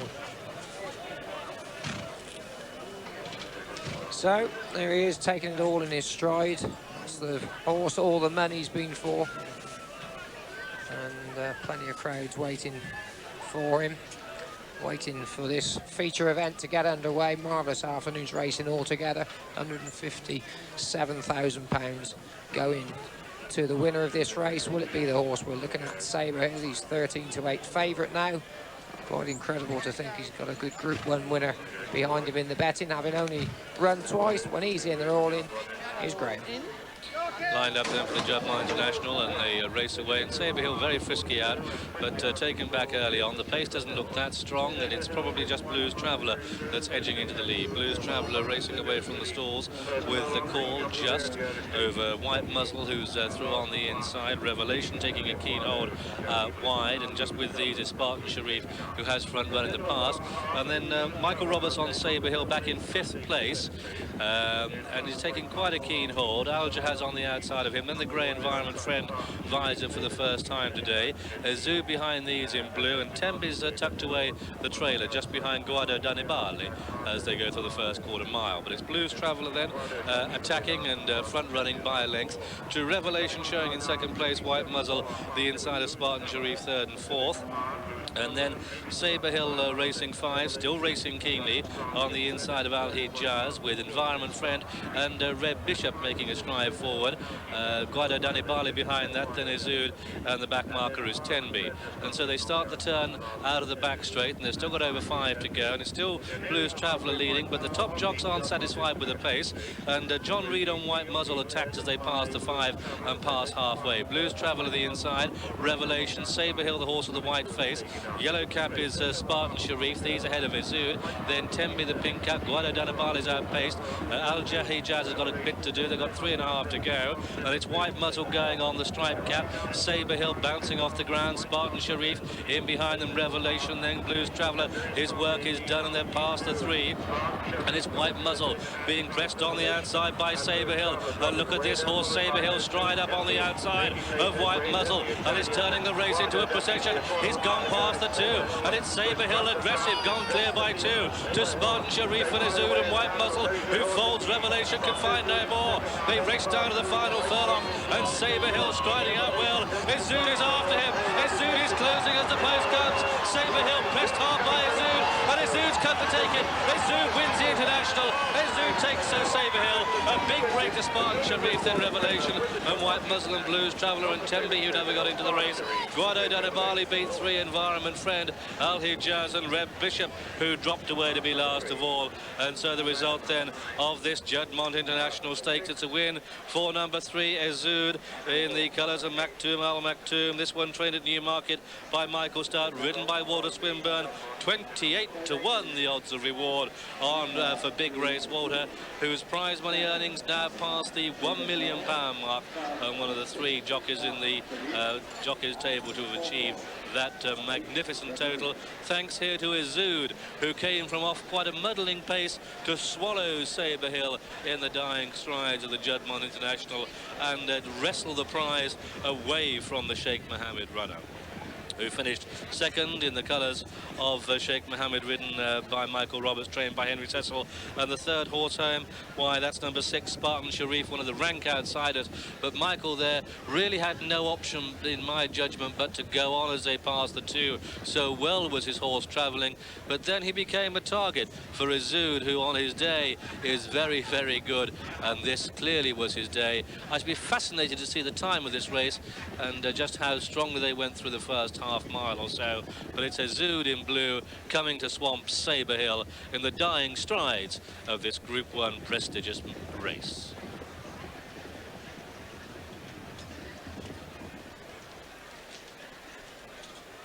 When you're hot, you're hot. Walter Swinburne is positively scorching at the moment, and he's on a really tricky customer here. He told you that before racing, not me, so don't start saying I'm being rude about it. Izud is mighty talented, but pretty tricky, and here, if you've been involved in the gamble on the favourite Saberhill, you must have thought, as this horse, look at his forelegs, throws him in front of him, powered into the lead, under just hand riding from Michael Roberts, it was all over. Yeah, he's really quickened up well, because they didn't go much pace, and it took John Reed and White Muzzle to actually take the initiative, lead them into the straight. Lovely way of galloping this Saberhill, and I must admit that I thought it was all over. You'll see in a second, Michael Roberts has a look over his left shoulder, looks over his right shoulder, maybe have a look over his left shoulder in a second, and at this stage he's 2 or 3 lengths clear still, but Izud coming off of what was quite a fast pace, really quickening up well for Walter, and really he's actually won quite cosily in the end. And this horse needs nursing, and there's nobody better on board than Walter for doing that. Sayadati didn't know she had a race on Sunday, and I don't think this colt's known he's had one this afternoon. And Dazoud, a 40-to-1 chance in the offices this morning, laid on the course at double. Here's Graham. Pace in the race could come from Tharaki. Torche Rouge swerved a little bit at the start, lost a length or so, but through the early furlong, it's Unblessed and Mr. Bailey's out wide and Turtle Island, followed through by Fast Eddie in the hoop colours, and they've through the first furlong now. Mr. Bailey's then having to do it the hard way from Turtle Island with Unblessed the inside, showing through into third just now is Fast Eddie, Unblessed back in four, and then comes Princess Anne and Takadu, and Alanese one of the back markers now. And so too Torche Rouge trying to come with a run through on the inside. Down towards the halfway point, and the yellow jacket Mr. Bayliss, spotted cap further right Turtle Island, the hoop colours Fast Eddie poised to challenge, Unblessed followed through by Torche Rouge. Takadu gets a tap on the tail, and Dean McEwen asks Mr. Bayliss to go, and it's going to be swallowed up soon by the others as they come down past the two. It's Unblessed running the rail, Turtle Island, Fast Eddie in hoops, blue colours on the left is Alanese, red jacket Princess Anne is starting to motor Torche Rouge with a run, but they're inside the final furlong, and it's going to be Turtle Island in the lead from Unblessed, the nearest on the far side as he races up to the line. Unblessed is digging deep, and Unblessed goes on. Unblessed in a photo with Turtle Island 1-2. Torche Rouge is back in third. A big break then to Mr. Bailey's Fast Eddie Alanese. A bigger gap to Princess Arm, and trailing them by a long way is Takadu. The outcome of this Scottish Equitable Gimcrack Stakes. The outcome is a photo between number 1 Turtle Island on the far side in the Sangster jacket, ridden by John Reed, and a cheer has gone up in the ring as the punters look at the big screen as they analyse their results. My opinion is that Turtle Island has got there, ridden by John Reed, trained by Peter Chappell-Hyam and owned by Robert Sangster, to Pip in a photo called by the judge number 8 Unblessed, who's the one furthest away from us on this camera angle in the blue colours. This one ridden by George Duffield, trained at Newmarket by James Fanshawe, and they are 2 or 3 clear of Torche Rouge, who uncharacteristically dived to his left as they came out of the stalls, possibly trying to get that big run through on the rails, but it was Turtle Island 2 or 3 wide of horses widths wide of Unblessed who challenged in the final furlong, and these two are 2 or 3 clear of Torche Rouge, who's through into third. Turtle Island digging deep and completing another big race winner for another Robert Sangster 2-year-old, but this time they've taken the Scottish Equitable Gimcrack Stakes. Angling to come down the centre of the track with plenty of pace and dash. Metcalfe is drawn in the middle of the bunch, that's drawn at 5. The blue colours, they race away, and Risky on the right, just taken back a bit through this 6-furlong trip that she's trying for the first time, and Velvet Moon in the dark green jacket leading. Velvet Moon leading by a length to Metcalfe, running fast on running the rail is Tamar's Brigade, that's on the extreme left, but Velvet Moon has overall command from Metcalfe, and with a yellow cap Great Deeds further right, Risky travelling well, then length behind these Prophecy in the pink cap Veterinary, just having to hustle her along a bit, and they're coming down towards the halfway stage. In the red colours on the extreme left of the picture, I'm Your Lady is looking outpaced, and there's still Velvet Moon at the head of affairs, and they've got just over 2 to go. Velvet Moon, Great Deeds is coming there strong with a yellow cap, then on the right Risky still going extremely well. Metcalfe and Willie Carson have to go to work, with Prophecy putting in a renewed challenge. 1.5 to go, and it's Velvet Moon who's made all so far, pressed on the right by Risky. Metcalfe, Great Deeds, Prophecy from the back, so Sedulous pushing a tail but picking up. They're inside the final furlong, and Velvet Moon is striding a length to the good over Risky. Velvet Moon's going to take this by making all. Velvet Moon wins, Risky a second, Metcalfe third, Great Deeds 4, Prophecy 5, so Sedulous 6. A big break then to Night's Welcome, who beat Tamar's Brigade and I'm Your Lady, and so an all-the-way win in the Group 2 Lather Stakes for horse number 9, Velvet Moon, in the colours of Fard Salmon. A 10-to-1 of the odds of reward here off of this Paul Cole runner, ridden by Alan Munro, his 53rd winner of the season. Second horse was number 1 Risky, ridden by Walter Swinburne, who didn't force the issue early on, allowing her to try to get 5. Under orders a breakout, and Seagazer very smartly away. So too Bob and Flashy, Paris House and Lock Song. They're the first 4 to show. Length back to Blyton Lag, Keen Hunter, Milliant, and they've taken Freddie Lloyd. College Chapel is just simply outpaced. Lyric Fantasy is on the extreme left. LBO's tucked in behind horses. And they've gone through the first furlong and a half, and it's the red cap of Bold and Flashy leading, striding on by neck to Sea Gazer, the horse with the big white face. Noseband on the right is Loch Song. Behind these Million, Freddie Lloyd. Paris House, the grey, is there. College Chapel is just taken off his legs. They've only got 2 to go, and it's Loch Song in the lead from Paris House on the right. Bold and Flashy has done his running. Keen Hunter behind these, and Lester on College Chapel on the extreme left is out of shot as they come inside the final furlong. And Loch Song and Paris House, it's between these two. College Chapel's coming late and fast, but it's Loch Song who's going to hold on. Loch Song makes all. Paris House, College Chapel, that's the 1, 2, 3, LBO 4, Blighton Lad 5, Keen Hunter 6, and then behind these came Freddie Lloyd and Bold and Flashy and Sea Gazer and Million, and in the end Lyric Fantasy finished last of all. And so the outcome then of this Group 1 Keeneland Nunthorpe, the 10 to 1 winner, is number 8 on your card, the much improved mare Loch Song, in the colours of Mr. Jeff Smith. This one trained by Ian Balding and ridden by Frankie Dettori, his 96th winner of the season, and against the top pace in the world has probably led them all. Second horse home, well, from halfway. Second horse home is number 6, Paris House, ridden by John Carroll. These two horses have had the most tremendous tussles throughout their long and busy careers, and it's Loch Song who's proved the better yet again on this occasion, just beating the grey Paris House, who has run his remarkably game and consistent race as ever, and just being deprived of the Group 1 prize that really he so richly deserves. But had he won, he would have had to have deprived Loch Song of her glory as well. Third horse home was number 7, College Chapel, who was just simply outpaced, couldn't go with it, and yes, I told you so.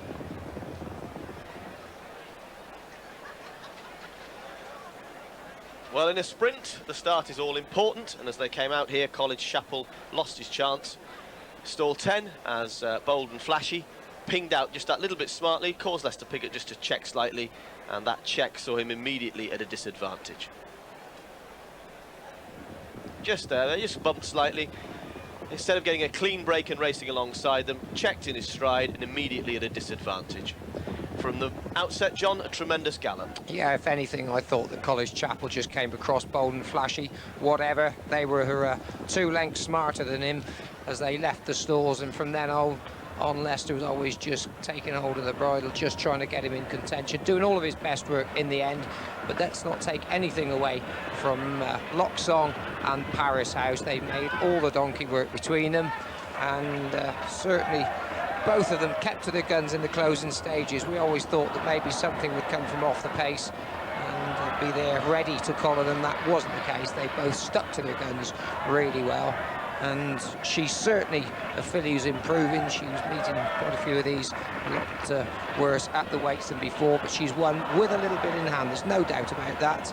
And although College Chapel ran on well, you could only get 3rd spot in the end. Pounds, October the 1st. Closest to us is Hammes. This is the Queen's runner here, Sharp Prod. There's going to be so much pace down the stand rails with Pip's Pride and Hammes. Let's join Jim McGrath.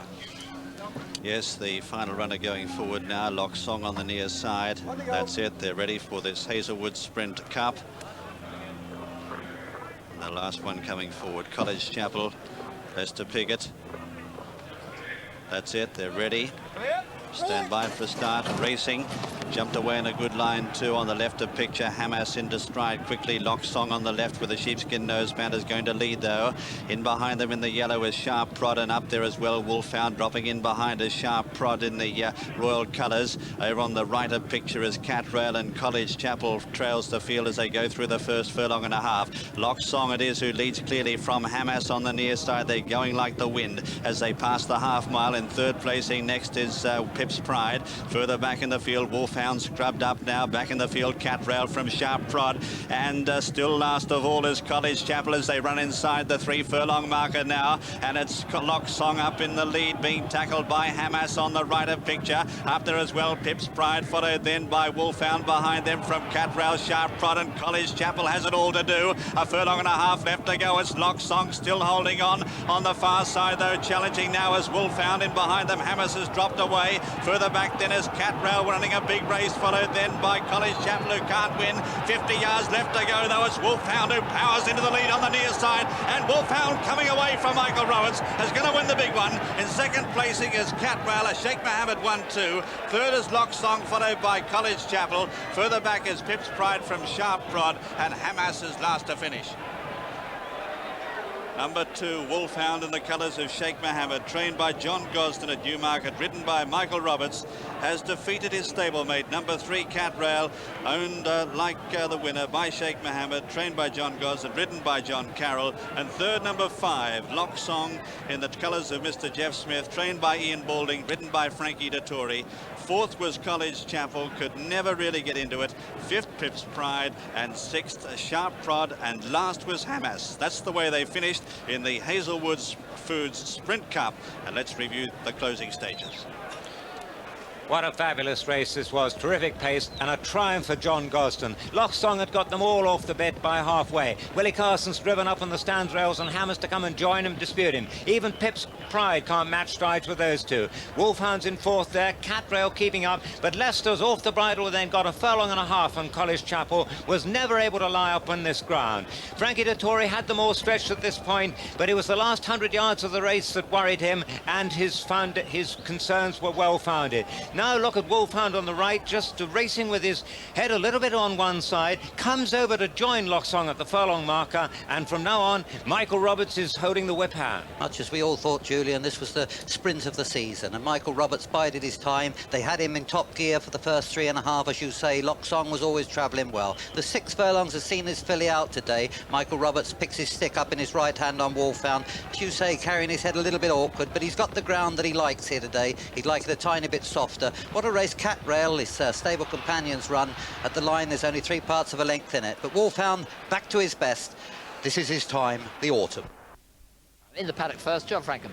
It'd be unfair to say anything. Didn't look well, but Bob's Return just got the nod when it came to be in the pick. How about you, Graham? Well, I must say 2 horses moved well to post. Bob's Return was one of them, but so too was Azilfi. 2 horses didn't move well to post. One was Armiger and the other was Winged Victory.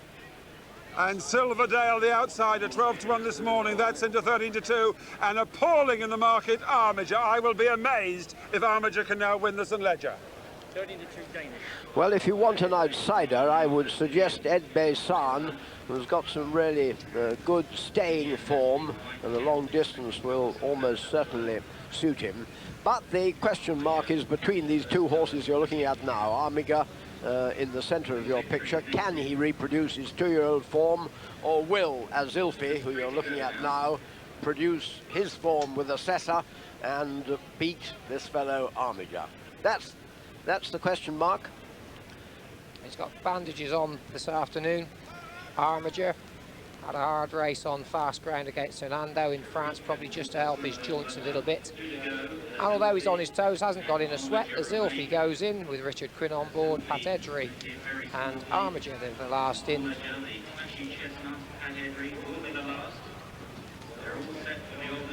So that's the lineup then for the Coronation Ledger, and they race away. Early pace could be significant. Ed Baysan, then Azilfi is attacking. Through on the inside, Azillion with the white cap, and the pace looks steady. On the wide outside, Bob's Return is settled down to about 5th place. The back marker is Winged Victory. It's Azillion leading by about a half, steadied now, with racing very wide of the pack. Armiger followed through by Bob's Return, and they really are trying to find better ground at a steady pace, and they race away from the stands. Armiger out wide, Azillion in similar colours of the white cap on the right. Following Armiger on the left of the picture is Bob's Return and Sharik. Ed Baysan tracks Azillion with Azilfi and Danish Fort behind these. Then comes Silverdale and Winged Victory as the back marker. So they're through the first 3 furlongs, and it's Armiger out wide, just the leader, from Azillion in second place, showing third wide. The horse with the nose band is Bob's Return. Zilfi on the inside of Ed Baysan, and behind these comes Sharik, followed by Silverdale and Danish Fort, and still Winged Victory is the back marker. Up and over Rose Hill, and Armiger blazing the trail. Several horse widths wide of the running rail.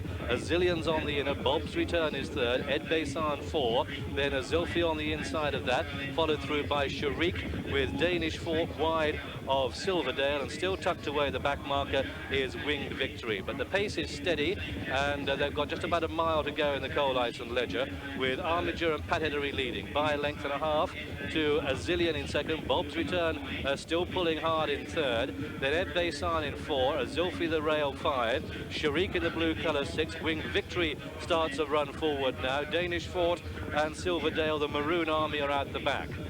They've passed the halfway stage, and still Armiger has the edge over Bob's Return, swinging away in second. Through on the inside comes a Zilfi. That's the 7-2 chance. Bob's Return at 3-1. Armiger at 4-1. Then behind Danish Fort at 13-2. Silverdale at 7-1. They're starting to turn in then, and it's all to play for at the top of the home run. And on the sharp end, Armiger with Bob's Return, the horse with the nose band, travelling well. Through on the inside is a Zilfi. Winged Victory with a run. Sharik.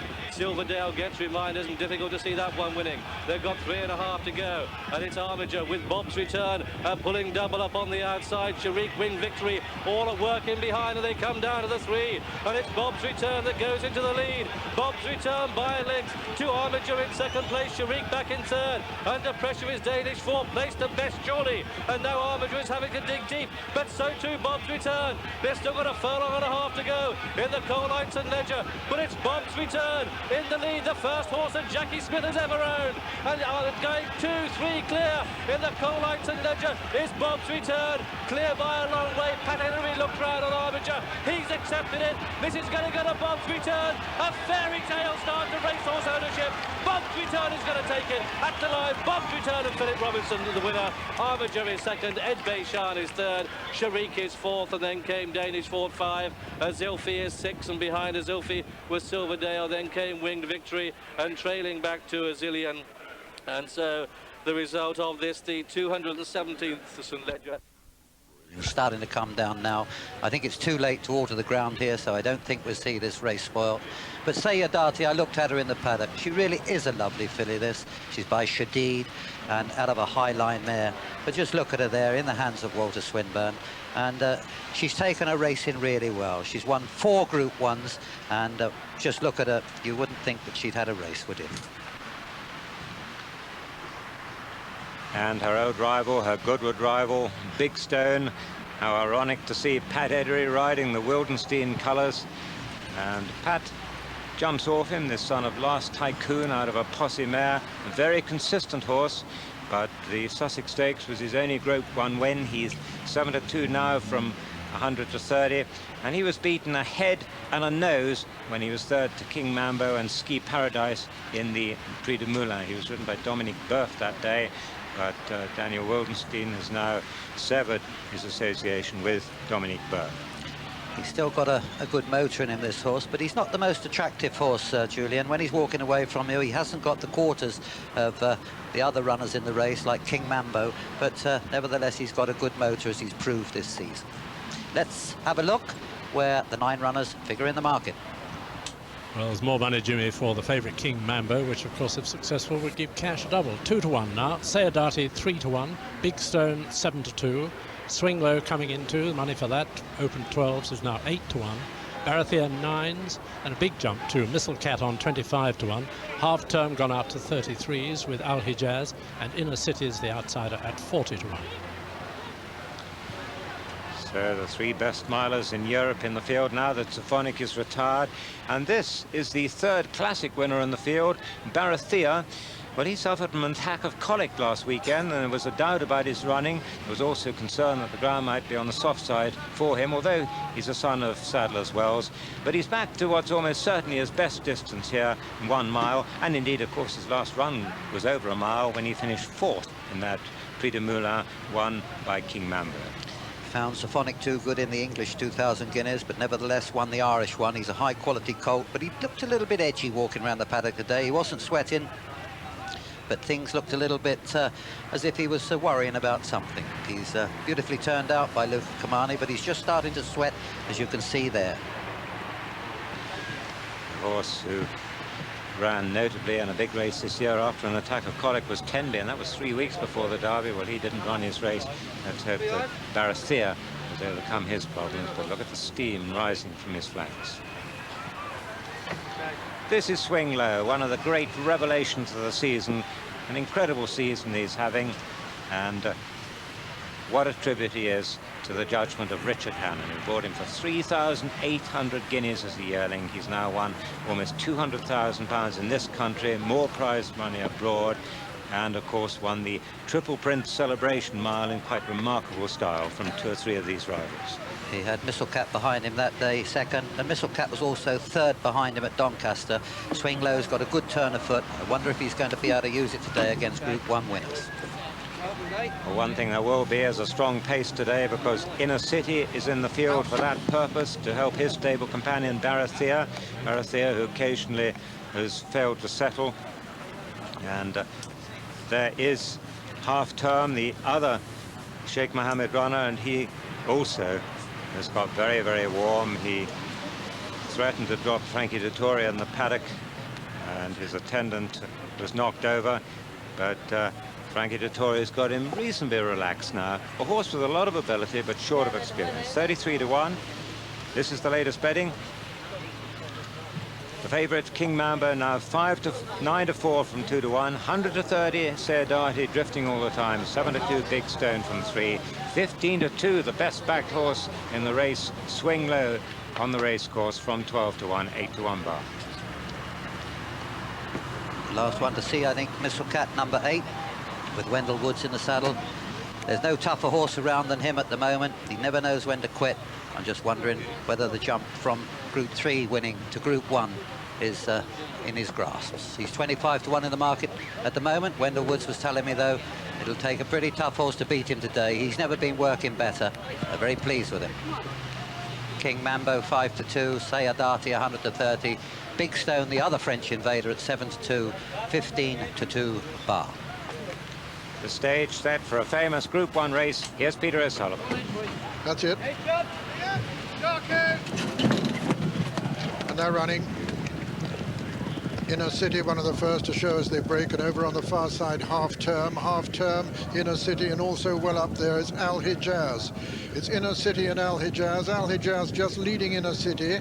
Then comes Mistlecat the Grey with Half Term next, and they're being followed by Barasthea, who's taken a very strong hold, but it's Al Hijaz and Willie Carson who are taking him along. From Inner City, Mistlecat, then Barasthea on the inside, Half Term over on the far side. Then comes Big Stone. After Big Stone is King Mambo, Sayadati in rear, Al Hijaz the leader, from Inner City in second. Half Term and Mistlecat come next, and then Barasthea being chased by Big Stone. Sayadati is still in rear. They're racing towards the half-mile pole. As they do so, Al Hijaz on Half Term still disputing the lead from Mistlecat. Just in behind Mistlecat, Half Term. Barasthea still taking a tug there with Michael Roberts over on the far rail. King Mambo got it to do. He's only got 2 behind him, and there's Sayadati and Swing Low. They're swung into the straight now, and Al Hijaz still at the head of affairs from Inner City, and Mistlecat the Grey over on the far side, Barasthea. King Mambo's got quite a lot to do at the moment. Sayadati trying to make a run from the rear. Barasthea forces her way through over on the far rail. Al Hijaz, Big Stone coming there under Pat Edery and the sheepskin noseband. They're coming down to the furlong pole, and as they do so, it's Barasthea and Big Stone and Barasthea. Big Stone has the advantage from Barasthea. King Mambo's moved into third and Sayadati 4, but Big Stone is going to win it as they come to the line. Big Stone wins it under Pat Edery. Second is Barasthea, and third King Mambo. It's a photo for 4 between Sayadati and Swing Low. Then came Al Hijaz, and behind Al Hijaz Half Term, and then Mistlecat, and last was Inner City. And so the result of the 1994 Queen Elizabeth II Stakes, first number 5, Big Stone, owned by Mr. Daniel Wildenstein, trained by Elie Lelouch, the first French-trained winner for 36 years, and ridden by Pat Edery. Second was number 4, Barathea, owned by Sheikh Mohammed, trained by Luca Kumani, and ridden by Michael Roberts. Third was number 7, King Mambo, owned by Mr. Stavros Niarchos, trained by Francois Boutin, ridden by Cash Asmussen, and it's a photo for 4th place, a photo between Sayadati, who surely just got there in 4th. But this is the winner, Big Stone, a 3rd victory in this race for Pat Edery, and his 143rd of the season. What a race to watch. Pat Edery is struggling at halfway, hit the road. He's still, what, 3 horses from the back as he switches to the inside, straightening out. Sayadati on the right, last coming into the straight. 1 from last is King Mambo. Cash just starting to make his run. Al Hijaz is still in front, and Michael Roberts gets a great run through on the inside on Barathea. Now Pat makes his challenge on Big Stone and takes the lead about a furlong and a half from home. King Mambo comes to challenge him here. Sayadati can't pick up in this rain-softened ground. Barathea runs on really well, but now Pat's got the race won. Pat knows Ascot like the back of his hand. He really does ride this old mile like nobody else. As you say, he saved every inch of ground. He had Big Stone turned off all the way until he saw that split between Mistlecat. And then when he asked him to go, he lengthened. He came back to his Sussex Stakes form, and he really lengthened to go all the way. He beat Barathea in the Moulin. He's beat him again today. He got revenge on King Mambo, who you can see in 3rd place, with Sayadati back in 4th. They've come from quite a long way off the pace, these two, but take nothing away from Big Stone. A worthy winner of this, the Queen Elizabeth II Stakes. 100-30 Big Stone and a smiling Pat Edery. And how ironical that Pat Edery should be returning to the winner's circle in these famous Wildenstein colours, because it was nearly 20 years ago now that Mr. Wildenstein was dissatisfied with his riding in buckskin, and suggested at the time, it was after the Ascot Gold Cup, that he wouldn't employ him again. And Peter Walwyn, who employed Pat then, and who, as you would expect, stood by his jockey, he ended up not only losing the horses, but in fact he lost his jockey as well. So Pat returns after this great race. First prize of 194,000 on this horse, who's now won 4 of his 10 races and earned more than 450,000 in prize money in his racing career. They went to post these horses, having earned more than 2 million between them, winners of 44 races. Big Stones by Last Tycoon, who many of you will remember winning here at Royal Ascot out of Batave by Posse. A great triumph for his handler, Elie Lelouch. A 3rd triumph in the race for Pat Edery, won it on Milligram in 87, Warning at 88. Now in 94, the starting prices as follows. First, number 5, Big Stone, 100-30. Second, number 4, Barathea, 9-1. Third, number 7, King Mambo, the 5-2 favourite. Autumn rain at Ascot, autumn sunshine still prevails here at the Belfry, although the sun is shining mostly on the American team in this afternoon's 4 balls. Let's bring you up to date with what's been happening. First of all, in the opening match, Nick Faldo and Colin Montgomery against Chip Beck and John Cook. They halved the 9th with the Americans still 1 up, and Faldo laid up short at the 10th and played that approach in. And that's the same tactic that Colin Montgomery used also there at the 10th. They're still playing the 10th. John Cook and Chip Beck 1 up after 9. Now, the second match, Pavin and Gallagher against Mark James and Costantino Rocca. Most of the damage had been done by the form of Corey Pavin, but on the 9th, Jim Gallagher showed his form with this approach. The Americans were 3 up at this point. And Gallagher would get his birdie from there. There was no great hope for Costantino Rocca at this hole, who found the bunker, but Rocca's finding his form. Just look at this. He'd hold a good putt to win the 8th, to get the partnership back to 3 down, but missed that birdie. So with Gallagher's birdie, the Americans 4 up after 9. Match 3, Woosnam and Baker, Couples and Azinger. Peter Baker at the 8th for birdie. He's holed big putts this afternoon, and this was another. And that put Woosnam and Baker 2 up after 8. Going well, the one match that's producing good news for Europe at the moment. And the final match, well, Ray Floyd and Payne Stewart remain in control there against Jose Maria Olazabal and Joachim Hegman. So it's the USA up in 3 matches, Europe up in 1 through Ian Woosnam and Peter Baker, 2 up on Fred Couples and Paul Azinger. Now, Ray Floyd at the 6th, and this was the putt that took that partnership to 6 up.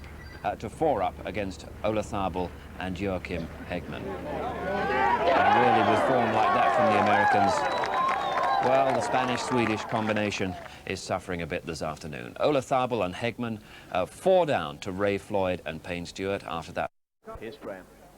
Pace in the race could come from Thurkey, but normally a front runner. Dancing Room and, of course, user-friendly can force the issue as well. And one or two jockeys looking across there as they came out of the stalls. George Duffy was looking across to see Willie Carson go on Thurkey. And through the first furlong, the pace looks good.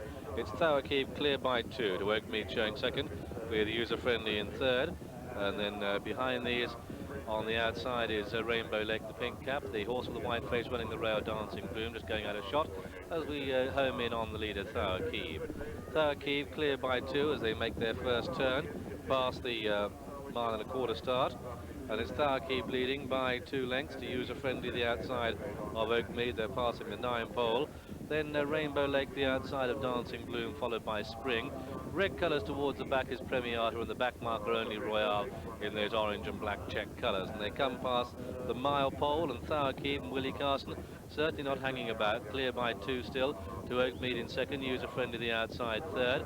A length and a half back then to Rainbow Lake in 4, and behind Rainbow Lake is Spring, with Dancing Bloom the inside of the rank outside of Premiata, and only Royale is the trailer as they head down towards the halfway stage in the Aston Upthorpe Yorkshire Oaks. And on the front end, Thurkey still piling the pace by a length now to Oakmead, with user-friendly eased out wide to go and challenge for places. Rainbow Lake's on the inside, and Spring's on the outside of her, with Dancing Bloom close enough, if good enough, as they pass the 5, so too only Royale. And Premiata, having only her second run, is still keeping company with these classy fillies who are at the top of the home run now and come down to the 4 furlong marker. And it's still Thurkey who's leads. Thurkey leading with, on the outside, user-friendly Rainbow Lake and Pat Edery having to go to work. Springs with a run, only Royale behind them, and it's still Thurkey that has the edge over them as they pass the 3 from on the outside. Spring with Rainbow Lake still being pushed along in 4th place and looking very one-paced. It's Spring now that comes to join Thurkey. Spring in the dark sleeve jacket, Thurkey, orange and black, only Royale with a run. They've got 1.5 to go, and it's only Royale that suddenly goes 2-3 clear of Spring and Dancing Bloom, and the hot pots are well and truly beaten, for this goes to only Royale, clear by 4. User-friendly is battling next to the rails, but placed at best only, as only Royale comes up to the line clear of Dancing Bloom. Only Royale takes it from Dancing Bloom, and user-friendly the 1-2-3. Then came Spring and Oakmead, and a big gap to Thurkey, but then came Rainbow Lake, who in the end beat only 1, and that one was the rank outside of Premiata. And so the outcome of this, the Aston Upthorpe Yorkshire Oaks, it's a win for number 1, only Royale. This one trained at Newmarket by Lucky Kimani, ridden by Ray Cochran, his 59th winner of the season, and he had to go to work a little bit on that. That'll help his way to the next race, the Ebor, for he rides the red hot favourite Spin Doctor. 10-1 though if you back Ray in this race on only Royale, and the Kumani horse is certainly coming into form. Second horse home is number 4, Dancing Bloom. That's in the pale jacket, that one ridden by Walter Swinburne, who's got home to beat number 3, user-friendly George Duffield, placed 3rd. Well, that's the 1-2-3. Spring was in 4th, number 2. And that was the front end. At the back end, you have to look for the favourite, Rainbow Lake. And she went to post well, didn't come back at all well, and was certainly beaten shortly after turning for home. However, only Royale, who's been keeping fair company, if not the best this season.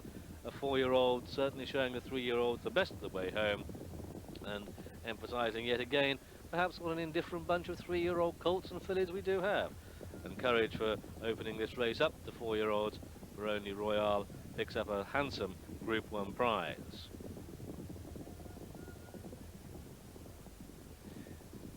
Well, an encouraging start to the afternoon if you back Spin Doctor in the Ebor, because Luca Kamani and Ray Cochran certainly in good form. Ray's done well to get... Torche Rouge swerved a little bit at the start, lost a length or so, but through races with the pace, but that's it, they're lined up and they break away. And Nicer dives a little bit out to her right as we look at them on the extreme left of the picture. But through the first furlong, Niche running the rail probably has the edge over Informatrice. These two showing a length and a half of the good over Feminine Wiles, settled third the inside. Zarani Siniada on the extreme left of the picture in blue is certainly up with the leader, which is Niche, striding out, and she really does go on the ground, this really bouncing off the ground. Lovely action. Informatrice in second, Feminine Wiles just shaded in third. Blue colour Zarani Sidiana, that's the visored runner. Just behind her is Dancing Bloom in pale blue, followed through by Mystic Goddess. The dark blue is Ancestral Dancer, the grey filly is Nicer, and one of the back markers is Tender Moment. But there's our leader, Lester, out in front on Niche, daughter of Ristme, really striding out well. They've interestingly come several widths wide of the rail, and Niche just quickening the tempo, and they caught them all flat-footed a little bit. Lester asked her for more. She found it absolutely immediately. Clear by a length and a half. Zarani Sidiana is after her in second. Feminine Wiles third. On the right of the group, Dancing Bloom starts to pick up, but they're going to have to stretch to catch Niche as they come past the quarter-mile pole, and it's Niche bowling along in front, clear by 3 to Dancing Bloom in second, and then Feminine Wiles. Zarani Sidiana has given up. Culture Vulture off the back starts to pick up the rising ground now, and inside the final furlong, and Niche still in the lead. Lester looks round to see the challenging pack, but it's 4 clear inside the final furlong. Dancing Bloom is the nearest challenger, and that's very one-paced. Pretty good the field has Niche annihilated them. Niche the winner from Dancing Bloom second. Culture Vulture beats Feminine Wiles 3-4. Then Informatrice and Mystic Goddess 2 lengths back to Tender Moment. A break of 6 to Ancestral Dancer, 3 back to Nicer, 4 back to Zarani Sidiana, and 4 of 6 furlong dash. A lot of horses have in their previous... Away. Turtle Island and High Domain very fast. High Domain on the near side, the overall leader. In the centre is Dollar Gamble. Right over on the far side, showing good speed, is Cragan Moore. Yarmalak just in behind them, and High Domain the leader, with Redoubtable going up to join him. High Domain from Redoubtable, with between horses Dollar Gamble. Then on the far side, Cragan Moore, with on the very far side, Long Gallery. That's Turtle Island towards the right of the picture. Yarmalak trying to fight his way into the picture now, just in behind Redoubtable. But it's Turtle Island and Redoubtable now as they race into the final furlong. Turtle Island the leader from Redoubtable, on the near side Go Land, but it's Turtle Island being pursed by Go Land now. Turtle Island wandering a little bit over on the far side, but is going to win it cozily. Turtle Island wins it well, and it's a photo for second place between Redoubtable and Gold Land. Quite a close photo between those two, but the winner, an impressive... Best turned out in the paddock. Next, this is number 2. We'll grab him for you in a minute. This is Brandon, and there he is, running in the breast girth, and Brandon wins Martin Hancock, who looks after this colt by exhibitioner, I should say, wins him 100 quid. That's a really lovely prize, that 16 to 1 from 20s, and also a bit of money for it. David Harrison in the saddle. He made his course debut, a winning one at Doncaster, where he showed good speed to beat Indian Dreamer by 3.5 lengths. He went to the front that day after halfway, and it was always clear through the final furlong, and had a little bit up his sleeve, John. He won really well. That was the opening day of the flat season, or the flat turf season, because of course the flat season goes on all the year round now on the all-weather. 16 to 1 from 20 to 1, and Brandon Castle will be going into stall 6. Look a bit dark behind those goggles today. Funny enough, John, those green ones, they lighten it up a bit. Funny enough, they seem to pick out the light. I don't know how. They're nearly all in. Let's join Peter. That's Roxanian nearest to us. And they're away. And breaking very fast is Great Deeds towards the right of the picture, and over on the far side Montea. Montea is the overall leader over on the far side, with right up with them Evening Falls.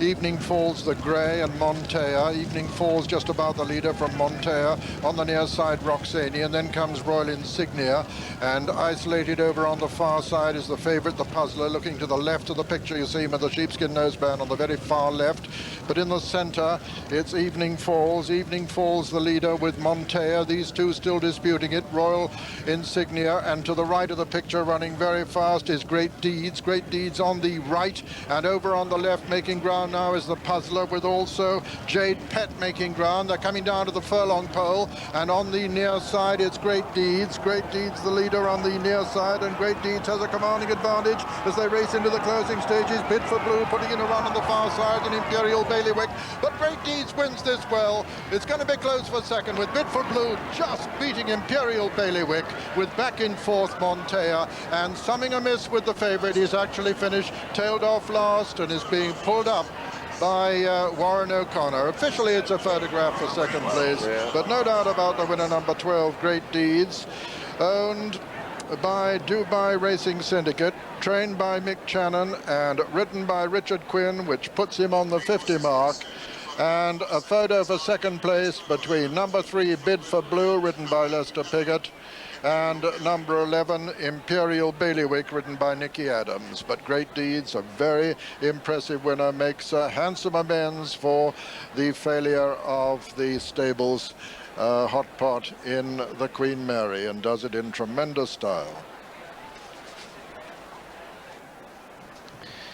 Well, the jockeys decided to race on the fresh ground towards the stand side here, and Richard Quinn on the right always had his hands full. At this point, it looked as though Warren O'Connor was travelling really well on the Irish Challenge to the Puzzler, and when he let him down, I thought he was going to go and win a furlong and a half out. But the response was very disappointing. He stumbled there. Within a few strides, he was beaten. Up front, Montea was still hanging in after setting a strong pace, but now the winner was in front, very quickly 2 or 3 lengths in front, and the Puzzler went out like a damp squid. From being on the bridle, he's gone in a few strides. And here comes Mick Shannon's first winner at Royal Ascot, this Forzando filly, streaked away in the last furlong. Imperial Bailiwick has run a terrific race, but hasn't quite managed to win the battle with Bid for Blue, Lester Piggott's mount, for second place, but neither of them have got within 2.5 lengths of the winner.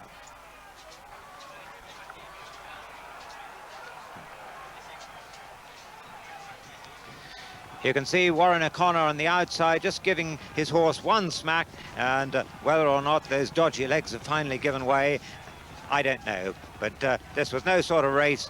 Richard Quinn comes home on the stand rails. Lester gets a great run from Bid for Blue. In the centre in the pink colours there, that is Montea, who's run a terrific race, showed real good early speed for his Newmarket trainer, John Troy. But Richard Quinn hits the 50 mark for the season in terrific style to end a losing run. Great Deeds, one of the 4 fillies in the race and one of the 4 previously unbeaten runners, the 10-to-1 winner of this Windsor Castle Stakes. This filly by Forzando, out of Deed by Daring Do. Mick Channon obviously thrilled there with his first Royal Ascot winner. Oh, I don't know. No trouble yesterday. Cost 7,000 as a 2-year-old at the Breeze Up sales, and that's not a great deal of money for a Royal Ascot winner nowadays anyway. Members of the Dubai Racing Syndicate surrounding the heroine of the Windsor Castle. Certainly not the greatest race at the meeting for the Irish. They haven't won it since 1980. And Michael Corns, who won it back in 1977, has just been called for by the stewards, who are obviously seeking an explanation for the swift exit of the puzzler, who did, as Julian mentioned, just stumble about a furlong and a half out. He may have knocked himself, wrapped a nerve while doing so, but he certainly faded out of contention very, very quickly.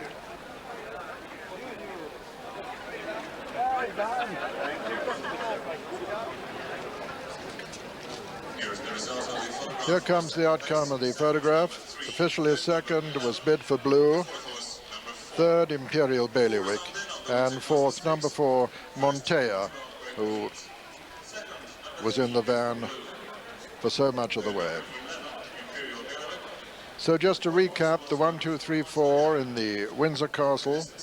First, number 12, Great Deeds, owned by the Dubai Racing Syndicate, trained by Mick Channon and ridden by Richard Quinn.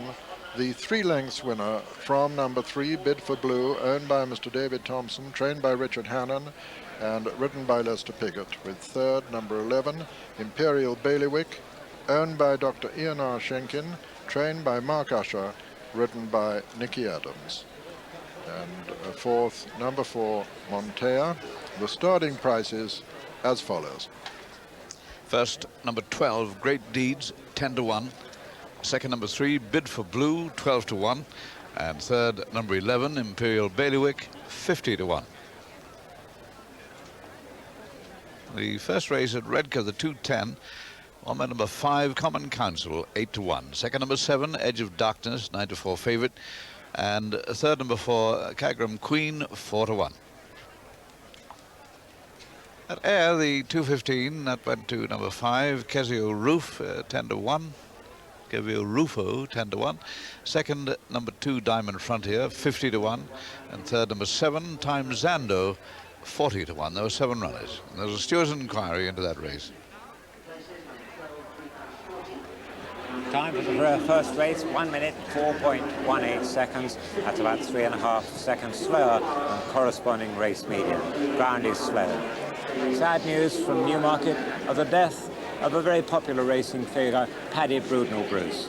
Paddy was formerly racing manager to his father-in-law, Mr. Stanhope Joel. He had many friends in racing, and he leaves behind a widow in Dana Brudenell Bruce, a steward at Ascot, also a very popular figure. Well, it hasn't been a terribly successful week so far for the MacDoom family. They didn't have a single winner on the first 2 days of the meeting. Yesterday, however, they had a strong hand in the Ribblesdale Stakes, where the family owned 4 out of the 8 runners. Thawakib in the colours of Sheikh Hamdan. She was the most fancied of their runners there. She got a little bit warm beforehand, then went out to make every yard of the running. And now they're racing towards the 5 furlong marker, and still Thawakib, the leader, from Rain Denage on the outside of Talented. Then comes Na'ayim and Bright Generation. Magical Retreat getting back into the picture now. Then Evisa, and finally Avery. Half a mile to run in the Ribblesdale.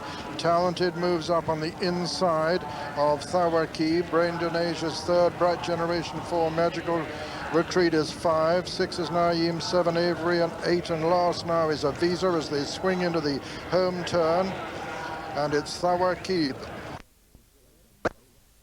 Sapiens from Garden of Heaven, then Red Bishop on the outside of Highland Dress, and finally Jeune as they run down towards Swindley Bottom. Sapiens and Pat Edery. Pat, who's won this race no less than 6 times in the past, leading. Willie Carson on Garden of Heaven with Highland Dress quite close, Red Bishop and Jeune. Just racing towards the mile marker, and still Sapiens taking them along from Garden of Heaven and Highland Dress and Red Bishop and Jeune. Coming to the mile marker now. Sapiens. From Garden of Heaven, Highland Dress, Red Bishop and Jeune.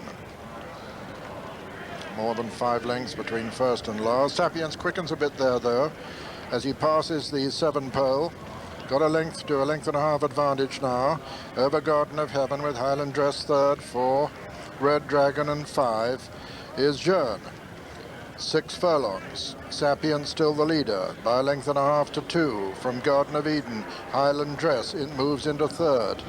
They're all racing over the far side, looking for the better ground. They'll be swinging shortly, left-handed as we see them. They pass the 5 furlong pole to turn into the straight. Sapiens the leader from Garden of Heaven and Highland Dress, then Red Dragon, and finally Jeune. Half a mile to run in the Hardwick Stakes. Sapiens the leader from Garden of Heaven and Highland Dress, then Red Dragon and Jeune getting closer all the time. Red Bishop, I should say, swinging left-handed now. Sapiens the leader still from Garden of Heaven, Highland Dress. Then comes Red Bishop. Behind Red Bishop is Jeune. Into the straight, 2.5 furlongs to run. And in the centre, Sapiens. Highland Dress moving sweetly over on the far side. Jeune coming between horses. And here comes Red Bishop. Red Bishop on the near side as Sapiens fades. And it's Jeune and Highland Dress and Red Bishop. These three now fighting it out as they race to the furlong pole. Jeune just surging ahead now of Highland Dress and Red Bishop on the near side. Jeune it is from Highland Dress and Red Bishop. Jeune from Red Bishop and Highland Dress as they race to the line. Jeune's going to win it at the line. Jeune is the winner, and it's a photo for second between Red Bishop and Highland Dress, with probably Red Bishop just second. But Jeune has won it all right from Red Bishop and Highland Dress. In fact, the judges posted a photograph for all 3 places, but very little doubt that Jeune, carrying the colours of the executors of the late Sir Robin McAlpine, trained by Jeff Ragg, whose father won this with Pellerin in 1981, has won the Hardwick Stakes, ridden by Ray Cochrane, and on Ray Cochrane's 36th birthday. It's a photo also for second and third place. I think we'll find that Red Bishop may have just inched Highland Dress out of second place, but I'm in no doubt that this is one, though it's a photo for all 3 places. As we thought, it was a tactical race, and coming into the straight, nothing was travelling better than Cash Asmussen on Highland Dress. Gave this horse a beautiful ride. Jeune, however, noseband on the heels of the leader. Sapiens flattered for a moment here. Garden of Heaven, who pulled very hard early on, is done with here, and now Michael Roberts gets hold of Red Bishop, but he doesn't seem to stretch on this really sticky ground. Highland Dress at this stage challenged by Jeune, and Jeune goes on and takes half a length out of him, and Michael Roberts doesn't get the response that he wants out of Red Bishop, the response that he got at Goodwood, as we saw earlier, when Jeune was only 3rd. Jeune was thought not really to like this ground, but he's in terrific form at present. They didn't go great gallop, and he's had the resources to stay on, to hold off the late challenge of Red Bishop, who's wearing him down. Very close for second between Red Bishop and Highland Dress, but no doubt the Jeune has won it to complete a family double, beneficial, having won on the first day. And if you have your picnic on the inside of the course, this is the sensation, the terrific thrill of speed and excitement at Royal Ascot, as Jeune wins the Hardwick Stakes by about a neck from Red Bishop on the outside and Highland Dress. Yeah, still waiting that official confirmation. Meanwhile, Jeune, 7-2 chance. Red Bishop, 11-4 favourite. Highland Dress, 7-2.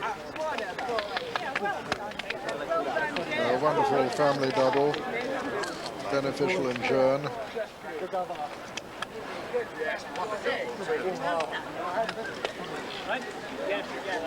And particularly satisfactory for Jeff Ragg to win this prestigious Hardwick Stakes, which his father, Harry, trained the winner of back in 1981 with Pellerin. For Ray Cochrane, a second triumph in the race. He won it in 1990 on a Sartis, and he, as I say, celebrates his 36th birthday today. That's Jeff Ragg in the raincoat, the light raincoat. And the lad awaiting to hear that the number 4 called of Jeune, very close for second and third between Red Bishop, number 5, and Highland Dress, number 3. And here comes the official result. First, number 4, Jeune. second, number 5, Red Bishop, third, number 3, Highland Dress, and fourth, number 2, Sapiens. So it's the horse nearest to us who was just second, a Red Bishop, maintaining an exasperating sequence for his rider, Michael Roberts, who's now ridden 7 seconds at the meeting without a success so far. So Jean the winner, and the starting price is as follows. First, number 4, Jean, 7-2. Second, number 5, Red Bishop, 11-4 favourite. And third, number 3, Highland Dress, 7-2, 5 ran. The 240 at red car, first number 7, Field of Vision, 3-1. Second, number 2, Tajdif, 2-1 favourite. And third, number 4, Bold Thatcher, 13-2. And at air, 250 there. First, number 5, Lombard Ships, 4-1. Second, number 7, Barley Cake, 3-1. And third, number 1, Imperial Bid, 5-4 favourite, 6 ran. The distances there were a neck and a head. The time 2 minutes 39 and bits at 8 or 9 seconds slower than the corresponding race median. Well, a major threat to the British racing and breeding industry has crept into the country almost without anyone noticing. Equine viral arteritis, or EVA, has been introduced into the country in a few Midland horse establishments from Eastern Europe. If it spread to the thoroughbred community, the damage could be quite uncontainable. With me is the chairman of the Jockey Club's Veterinary Committee, Brigadier Andrew Parker Bowles.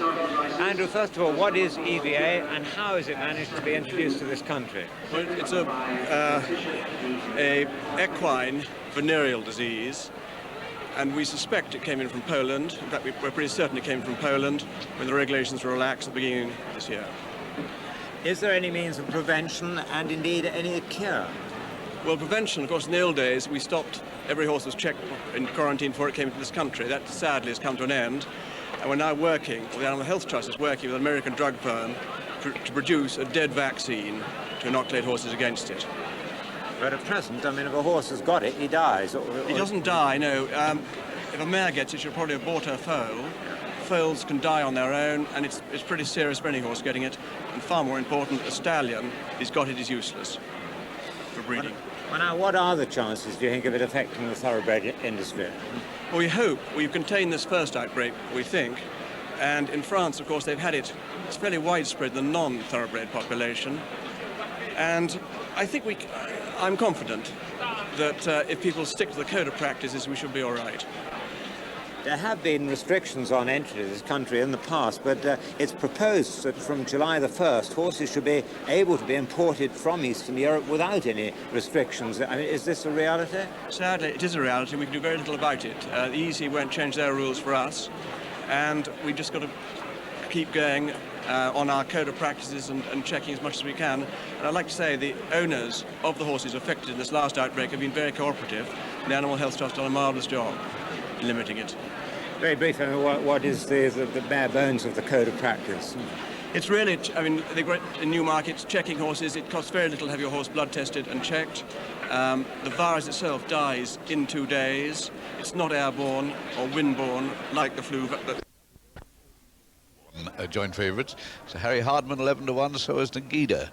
Ecological 14-1 with Cumbrian Walter, and Lord High Admiral has gone from 14s to 16-1 to join Chilly Heights. 20-1 bar. Joint favourites, a very open market. You can just see that the visibility is beginning to deteriorate quite badly here at Ascot. The mist is closing in on the top of the trees. There you can see a good view of the gates right the way across the course. You can understand that they'll have to make their mind up quite quickly when they do leave the boxes, whether they're going to elect to come up the stands rail, the middle or the far side. And as we were saying before, whatever you do, you want to do it quickly. You don't want to hesitate, otherwise you find that you're left in no man's land. Well, they should be loading in a moment. I make it about at least 2.5 to 3 minutes off of post time. And in fact, they've just started to load now, John. Yes, about 3 or 4 have gone in by the look of it, Jimmy. These horses have seen the stalls plenty of times, most of them. That's all through the night. Just gone through the picture. The white face of Bertie Wooster. And this is number 13, one we haven't had a look at, Amron, trained by Jack Berry. Still looking for his first Royal Ascot winner. Amron's won 10 times out of 47, been in very good form early in the season, Jimmy. Goes into stall 10, goes very well for Nicky Carlisle too.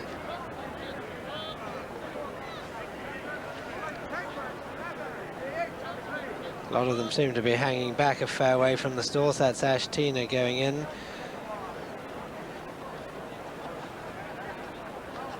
Arabella Jill, number 11. Everglades has shortened even further to 8-1, now clear favourite. Come in from 12, whereas Branston Abbey's gone out from 8 to 9-1. So Harry Hardman and Najida still both on 11-1 and 12-1 bar the 4. Number 14, there is Cantoris, making her first appearance of the season, trained by Robert Williams. But she's won on this course. She's run 55 times, won 6 and been placed 19. And she's got plenty of speed and is ridden by Ray Cochrane, who's just won on Jeune. Gives him his 30th winner of the season, and I bet he's pleased to get off that. He rode a good race on Jeune, I thought, because we thought that when you and I watched it at Goodwood, everything went wrong for him that day on Jeune, didn't it? It came right today. Yes, he certainly took great care not to get too fast out of the stalls, and he managed to drop off a couple of lengths from the rest of the field and was more or less in control all the way. That's number 2 going in on the far side, Branston Abbey. Goes into stall 30. Those are the jockeys now, easing the weight off their backs. Taking quite a long time to load them. That's Najida nearest to us. That's 27, Lord High Admiral. We've had a look at Najida. That's trained by James Toller. Going into stall number 4, she doesn't seem too worried.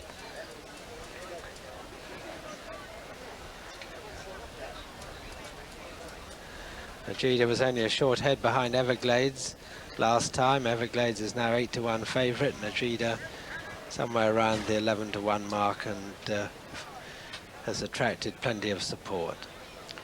You say she looks very relaxed, John, as she walks up towards the gate.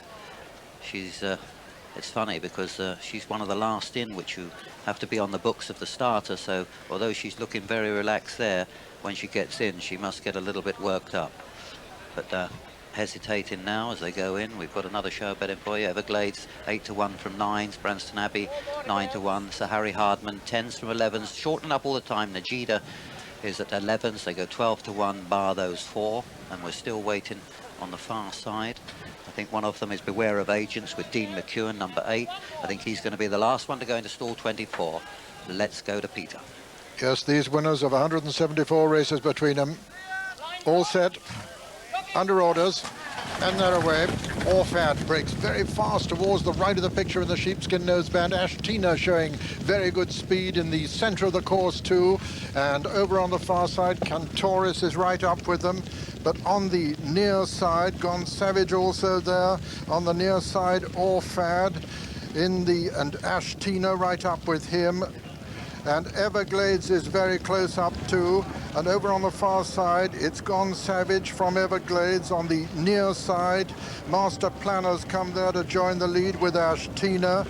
And it looks as though the near side are leading at the moment. Ecological is well up with the lead too. Ashtina in the center, and Gorinsky in the center of the course also. Gorinsky just about the leader now from Ecological on the near side. Master Planner between horses. Then comes Ecological just in behind them. Nagida Terhar trying to make progress. Gorinsky under pressure, just about the leader though. Arabella Jill producing a run in the center, and over on the far side it's Branston Abbey who's come to take it up on the far side from Sagebrush Roller. Then Hard to Figure on the near side. Nagida coming to take it up on the near side from Cumbrian Walser. Nagida on the near side from Cumbrian Walser as they race up towards near the line, and it's Nagida and Cumbrian Walser in a photo. It's very close between them. Arabella Jill and Gorinsky were just behind them. It's a photo between Cumbrian Walser and Nagida, with Arabella Arabella, Jill and Gorinsky in a photo for third and fourth. The judges call for a photo all round. Ultimately, it was the near side that had the very clear advantage. The favourite, Branston, or the second favourite rather, Branston Abbey, came there on the far side with a very threatening run, but you could soon see that it was the near side horses that had the advantage. So the numbers involved in the photo: number 21, Nagida, and number 15, Cumbrian Walser, with just in behind them Arabella Jill and Gorinsky. But these are the two in the photo for first place, Nagida and Cumbrian Walser. The stand side always seemed to be dominating, and up front Ashtina showed a lot of speed. Gorinsky was always there, and Ecological also on the stands rails. Meanwhile, on the far side, it was quite clear to Michael Roberts that if Branston Abbey was going to win, he had to go now as they passed the 2 furlong marker, and he's quickly gone to the front of that far side group, but couldn't get in a blow at the stand side group. Gorinsky just about in front here, but here comes the winner, James Toller's biggest winner, Nagida, on the stand side. At the same time, right on the outside of the stand side group, you see the Northern Challenger Cumbrian Walser coming with a strong run under Mark Birch, but Nagida has hit the front here. Mark Birch's horse finishing really well. You can see the stand side group are at least 5 lengths clear. Blue Topaz and John Williams come from way off the pace in the yellow and red colours to dispute third place with Gorinsky. But it's Nagida, clearly the winner at the line. Second, Cumbrian Walser, and very close for third. This is Nagida, of course, and Jason Weaver, who claimed the £3 allowance on this Skyliner filly out of Captain Style, trained by James Toller, who has had only one previous winner this season, and now it does look as though he's won the Wokingham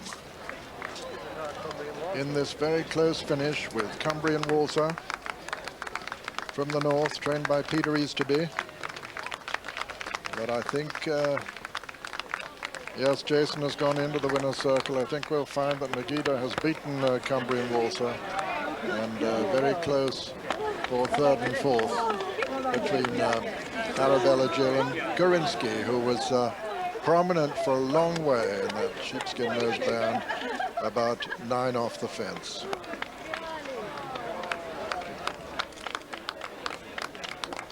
Arabella Jill has gone into third place, and a smiling Jason Weaver waiting to hear the number 21 called to learn that he's won the 1993 30-runner Wokingham Stakes, featuring winners beforehand of 174 races between them.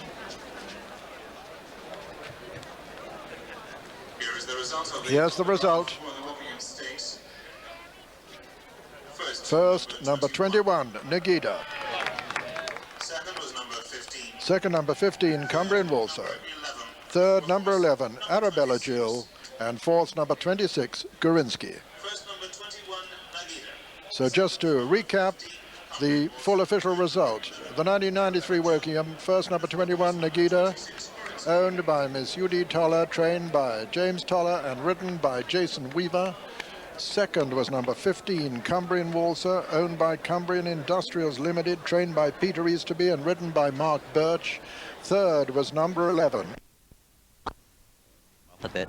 In fact, he won this race in 1991, and he was third last year, so he's pretty versatile. May not have been too lucky in running last year, Jimmy, but it can't be in his favour that he hasn't had an outing so far this season. The blinds on him. He'll be going into stall 1. We've had some really smart horses win this race in the past. Some of the fastest horses in the world have gone down, and I think none more so than a big chestnut horse that flashed up here in 1967, running in the colours of no less than our commentator Peter O'Sullivan, and in those days he was trained by Cyril Mitchell, and I hear that Cyril's over celebrating his 50th wedding anniversary, and in fact when I look back at that race, it was a terrific one.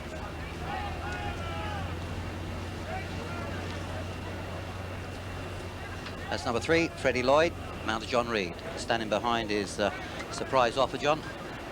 Surprise Offers, Richard Hannon's other runner. That's just Freddie Lloyd going in. Surprise Offer runs in the colours of Lord Carnarvon, who owned Lyric Fantasy last season. The Surprise Offer won last time out at Chantilly, beating Mont Bleu, who ran so well here recently by a short head, but that's the last one in. Here's Peter O'Sullivan. That's it. I understand his orders from the Kingstand. And Freddie Lloyd is the first to show. Freddie Lloyd towards the right of the picture is the leader. Lyric Fantasy now in the centre. Freddie Lloyd from Lyric Fantasy. Surprise Offer over on the far side. Just in behind them come Wolfhound. And it's Freddie Lloyd on the near side. Lyric Fantasy. Surprise Offer over on the far side. Wolfhound just in behind them. Then the grey Paris House making ground. On the near side is LBO. And it's still Freddie Lloyd towards the right of the picture. In the centre is Lyric Fantasy. On the right, the far right now is Wolfhound. Over on the left is Bunty Boo. And as they race down to the 2 furlong marker, it's a wide open race. Lyric Fantasy, under pressure is the grey Paris House, who's come to take it up now, and it's Paris House who's taken it up from Wolfhound. LBO on the near side, and it's Paris House now from LBO as they race into the closing stages. Paris House being chased all the time by LBO, then Wolfhound on the far side. LBO has come to take it up now as they race up towards the line. It's the 91 winner who's going to win it up again. What a fantastic training performance. LBO, first time out, has won it in a photo R. Wolfhound and Paris House, but LBO is a brilliant winner of the 1993 Kingstand Stakes.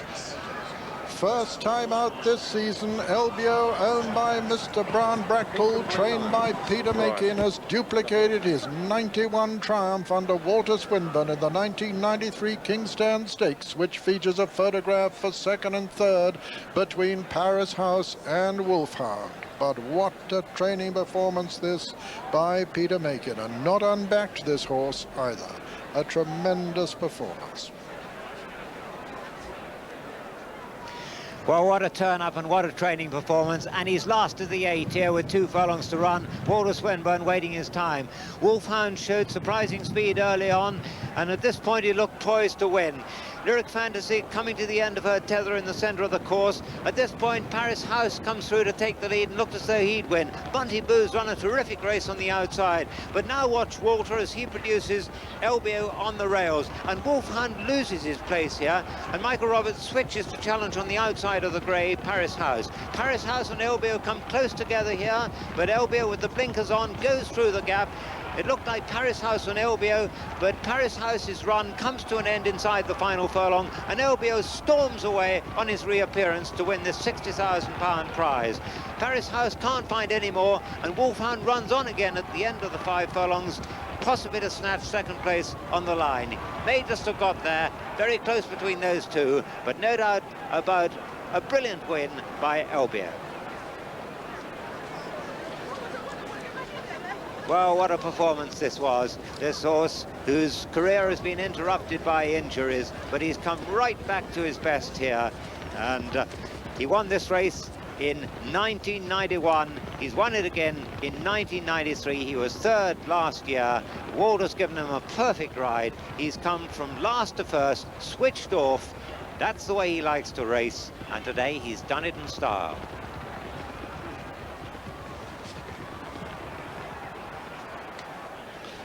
Budweiser Irish Derby, and they're running, and showing very good early speed is Shrewd Idea on the inside, but Willie Carson going on Regency. Regency the leader. Regency in the second colours of Prince Abdallah goes into the lead from Shrewd Idea, with Desert Team on the outside in 3rd. 4 just in behind them comes Commander-in-Chief, and the back marker at the moment is Via Parigi, and it's Regency. French train Regency by 2 lengths from Shrewd Idea, then Desert Team. On the outside of Desert Team is Commander-in-Chief. Pat Orrery determined not to lose touch with the leaders in this one as they race now towards the 9 furlong pole and pass it.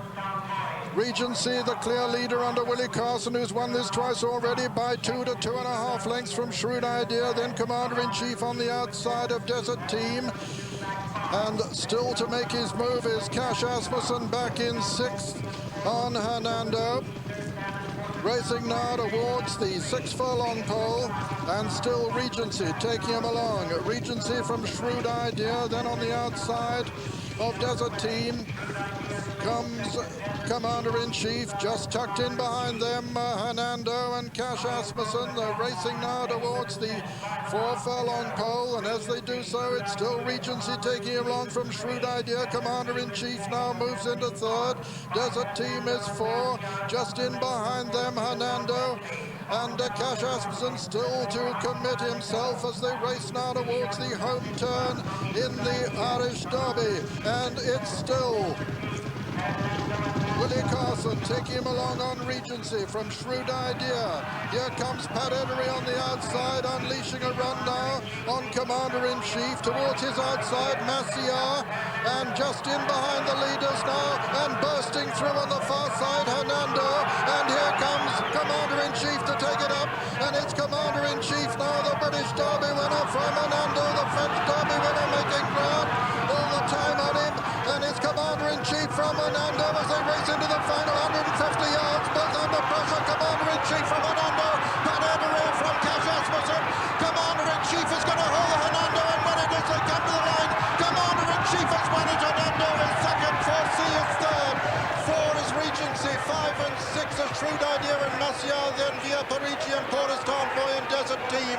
And looking back to last place, it was Sersan. And so the result of the 1993 Budweiser Irish Derby is first, number 1, Commander-in-Chief, owned by Prince Khalid Abdallah, trained by Henry Cecil, his 6th runner in the race and his 2nd victory. He won it in '89 with Old Vic, and ridden by Pat Edery, his 12th ride. He won it on his 1st ride, and here's how he did it. Commander-in-Chief coming to tackle the pacemaker, who packs up very quickly under pressure on the outside, not yet under pressure rather, the white-faced Hernando, but Commander-in-Chief has taken it up from his the same owner's Regency as Cash now delivers his challenge. Flat to the boards now, Commander-in-Chief, but always answering Pat Edery, lengthening that stride on only his 5th race in public. He's had experience, he's gained experience with every run, and now he's not going to get beat. He's not going to get beat by Hernando, the French Derby winner, who puts in everything, but still never looks like picking him back. Pat Edery streaking to his 4th Irish Derby success, 75, 84, 85, and now 93. And Cash Asmussen thwarted by a good length, a fine run by Hernando, but just not good enough for a really brilliant winner by Dancing Brave out of Slightly Dangerous. And I think the trip's just right for him. And his form suggests that he's improving, because after being beaten by Ruby Tiger in the Gordon Richards here, he won a Group 1 Premier Presidente della Repubblica at Rome and showed definitely improved form. And there is the horse, the horse that our Corn beat, Missile. He beat in the Prix d'Ispahan, beat him a length and a half, quite comfortably, really. Well, Tomo was talking to Frankie Dettori beforehand and asked him what chance he thought Missile had against these top British and French horses. I'm not saying he's going to win, but he's going to put a show. I think his best form is on soft ground. He's been Red Bishop 5 lengths on soft. He's probably one of the Italian's best horses in the last 20 years. He's travelled all the way from Italy. He's going to be tough. He's playing away, but all doors, very game. Who knows, you know? You've got a decent each-way chance? Yes, I think so, yes. Unfortunately, if the ground was soft, I would have been quite confident to finish in the first 3. Ground being fast, I don't really know. Barathea, the new favourite at 5-2, Tembe 11-4, Opera House 9-2, and our Kong on 6s. Environment Friend is a 13-2 chance in from 8-1. Great Farm at 16s, Mizzle 25-1, and Coringa the outsider on 40s. They're all quoted for the Eclipse. Derek Thompson talked to Michael Roberts too before racing and asked him how hard a race Barathea had at Epsom in the Derby. Well, I don't think he had that hard a race, because I rode him work the other morning. He felt in good form. As you remember, he came there hacking, coming around Tatton Corner, and this horse didn't see get the trip, you know. In the last couple of furlongs, he did tire, but I mean, I was easy on him and I looked after him. How quickly did he die, though, in your hands? He died quite quickly. He went for about a furlong once I let him down, and then he was quite tired at the end, you know. Yeah, but you have no worries up the hill around the quarter today? No, I always believed this was going to be his best trip after the Guineas. Even in Ireland, when he won the Irish Guineas, I always said that I think a mile and a quarter will be his best trip. Today we've got the ground, we've got everything in his favour. We're looking for a big show. Obviously, the other horse from Sheikh Mohammed's Opera House, yeah. I mean, you know, he's a good horse. We won the Coronation Cup with him, Group 1. It was really close, you know, between the two for me to pick one. But to me, the ground is probably in Barathia's favour today, and also the 11 pounds. I like that. But the really crucial thing for Michael is how much he can settle Barathea early on, because there's no doubt in the derby the horse lost a lot of energy by just pulling too hard. Great Palm, a possible leader, but if he doesn't settle Barathea, he's not going to win. And with the exception of Great Palm, who can make the running, there's no absolute guarantee pace. Of course, Tembe made all when he won the Dante. Be interesting tactics, and very positive tactics indeed, if Pat decides to take the race from the start. Now then, Missil going backwards is going to have to turn around sooner or later. One of the outsiders in the race, as is Coringa Bay, but no slouch Coringa Bay.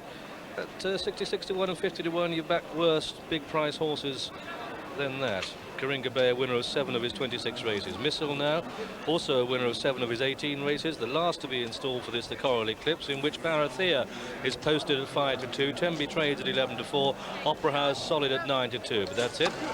They're lined up and they kick away, and Coringa Bay is the first to get the call, with Great Palm and these two showing the early work, from Tenby showing in 3rd, and then Opera House and Whitecap 4, Missil, a big striding horse, racing 5, just ahead of Environment Friend 6, then Barathea settled well, so to Arkong, who's the back marker. They've gone through the first quarter mile, and it's Great Palm that dictates now. Great Palm the leader by about a length or so to Coringa Bay the outside of Tembe, a gap of a length and a half off this strong pace to Opera House, and then Missil, Environment Friend, Barathea, and still the back mark of the trailer is the French raider Arkong.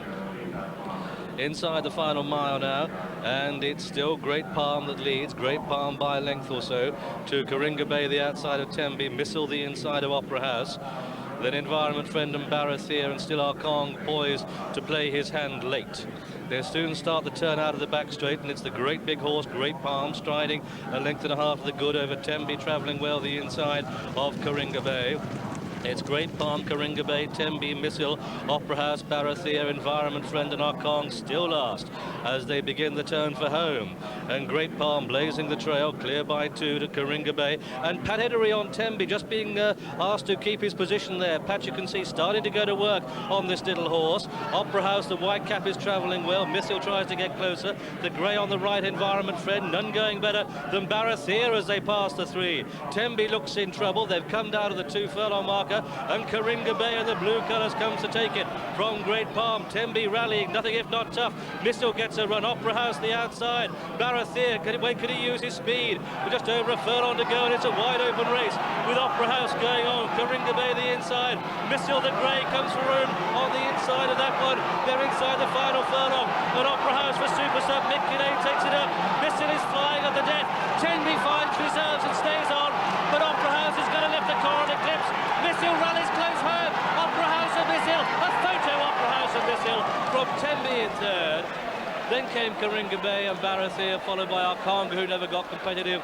Environment Friend dropped out to beat Great Palm last of all.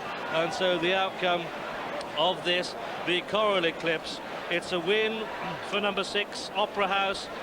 Second in the race last year. This one trained at Newmarket by Michael Stapp, bred at the Mearn Valley Stud, ridden by Super Sub Mick Kinane. It's a very close call, but on our evidence he's got there to repel the late thrust of Missil. This one of Opera House, the 92 winner, to repel the late thrust of Missil. A very brave run from this horse from Italy.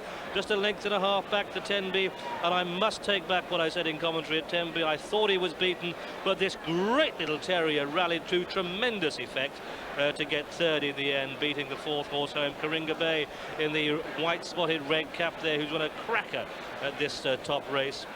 But Opera House, a son of Sadler's Wells, second in the race last year, certainly stuck his toe in and really battled to the line. Missile through on the rails. Well, he's won a terrifically big race too. And these two brave horses have come clear of Temby, who's third. Barrathir was the big disappointment for me, failed to pick up, going as well as any, passing the 3 furlong marker. Perhaps a mile and a quarter is too far for him. But the stable are out of form. But here's our winner, Opera House. Michael Stout trains it at Newmarket, and Mick Kinney in the Super Stub lands another big Group 1 race. Poor Michael Roberts, I'm afraid he's picked wrong again, and the Super Sub comes through. Opera House, and of course Mick Kinnan turned down the offer of the job with Sheikh Mohammed before it was passed on to Michael Roberts. So a double coup by the Super Sub, but there have been some surprisingly fine races, notably one by Coringa Bay. He's run a blinder up in front at the moment, and just look at Tenby, who's been made to look slow when they turn for home. He looked a beaten horse, but has run on like a little hero. Not so well though as Opera House, and now the other thing to look for is the Italian grey Missile. Frankie Dettori gets a gap inside Coringa Bay, and just look how well Missile runs on. He just fails in the end, but only just. Yes, I think the thing about Temby is that he gets flustered by the fast early pace, wants a mile and 6 and time to settle. But Opera House, he's come through. Mick Kinnan, plenty of horse underneath him here at this stage. Just senses Missile throwing down his challenge with 100 yards to run, and just finds that little bit extra. He's really smashing horse, Opera House.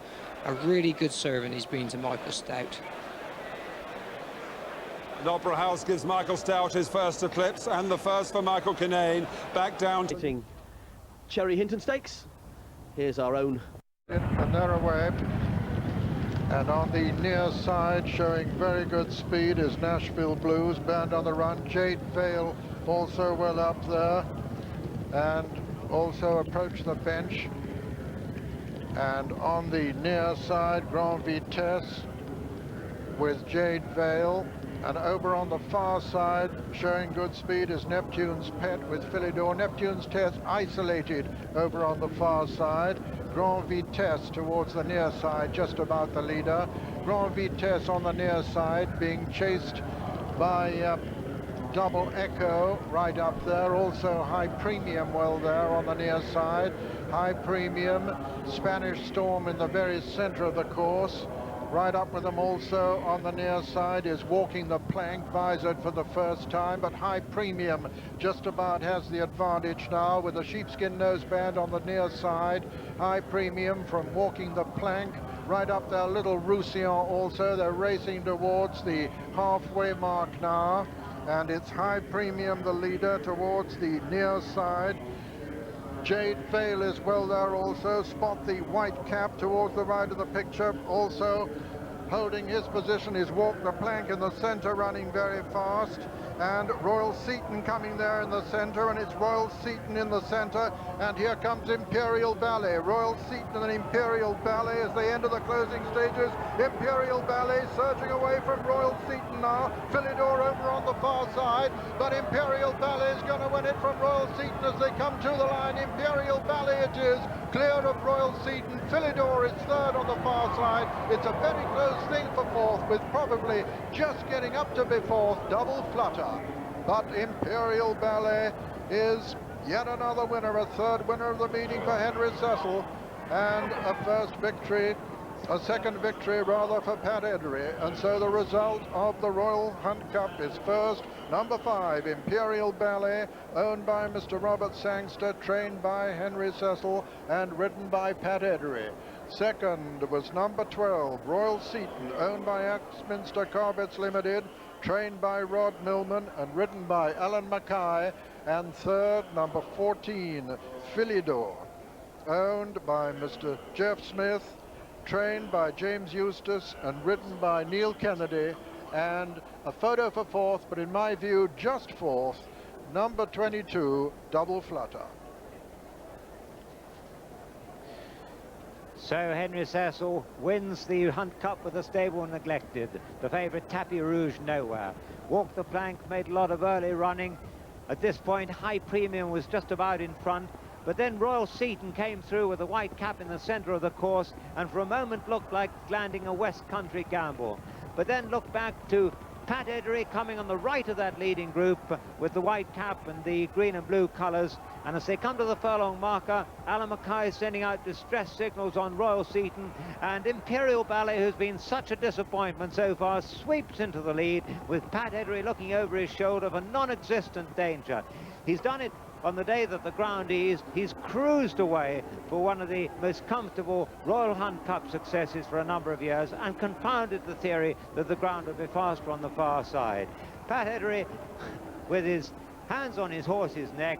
Royal Seaton closes again on the line. Philidor, who hated the ground, runs on gallantly to be third, close for fourth.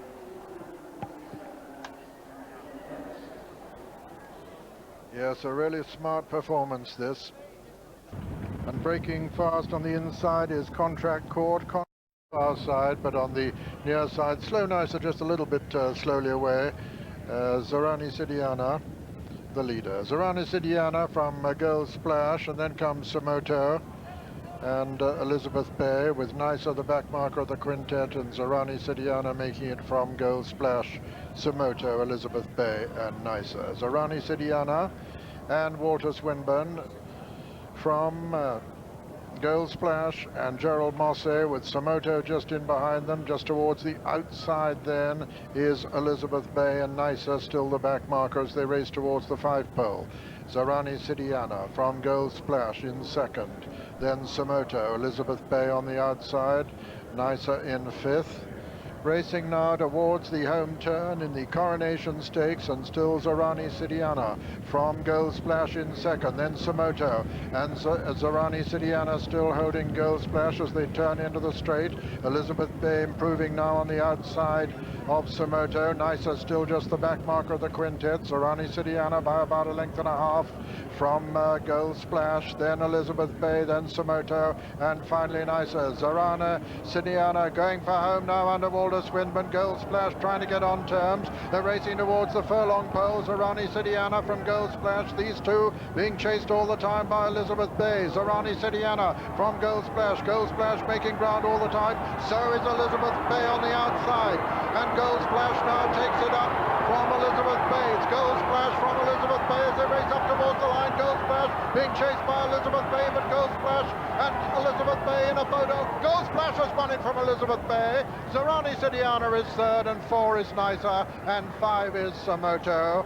Girl Splash has won it for me, although the judge has called for a photo once again. I think we'll find that the Head family have maintained their tradition in the Coronation Stakes, in which Alec Head trained the winner in 1956 with Midget, ridden by Ray Johnson, in 1957 with Toro, ridden by Jean Massard, and I think we'll find this afternoon with the Girl Splash, trained by his daughter Cricket and ridden by Gerald Mosse, in a photo with the other French challenger Elizabeth Bay, owned by Sheikh Mohammed, trained by Andre Fabre and ridden by Thierry Janet, with Zorani Sidiana, who tried to make all the running a gallant runner-up. But a photo between these two with Girl Splash probably the winner. So a French 1-2, and the visor really worked on Zorani Sidiana. She bowled along in front, and when they straightened out, Walter Swinburne said go, and she opened up and got 2, maybe 3 lengths out of her rivals. And she was travelling as well as anything except the second at this point. Thierry Janet just has a little job to pull out Elizabeth Bay. She just hung fire a little bit before she finally pulled out and threw down her challenge. Somoto's dropped right out in the straight. Now Walter's just starting to show signs of distress on the Zorani Sidiana, but she battles on. But Gerard Mosse drives Gold Splash into the lead at this point, and now Thierry Janet's got Elizabeth Bay running, and it's a great race to the line between these two French fillies. The post just come too soon for Elizabeth Bay. Gold Splash beautifully prepared by Cricket Head, the winner of the Criterium de Pouliche last autumn, loves this ground, handles the ground, even though there isn't too much of her, and holds on to win a great Coronation Stakes by about a head, with Zorani Sidiana a very, very worthy third.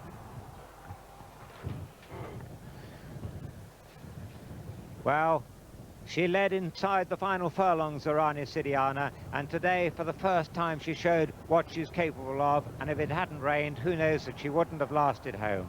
But the given the ground certainly favoured these two French fillies, and if Elizabeth Bay had just pulled towards the outside just a little bit earlier, who would have known what had happened? But she didn't help Thierry Janet, and when he got out, it was just too late.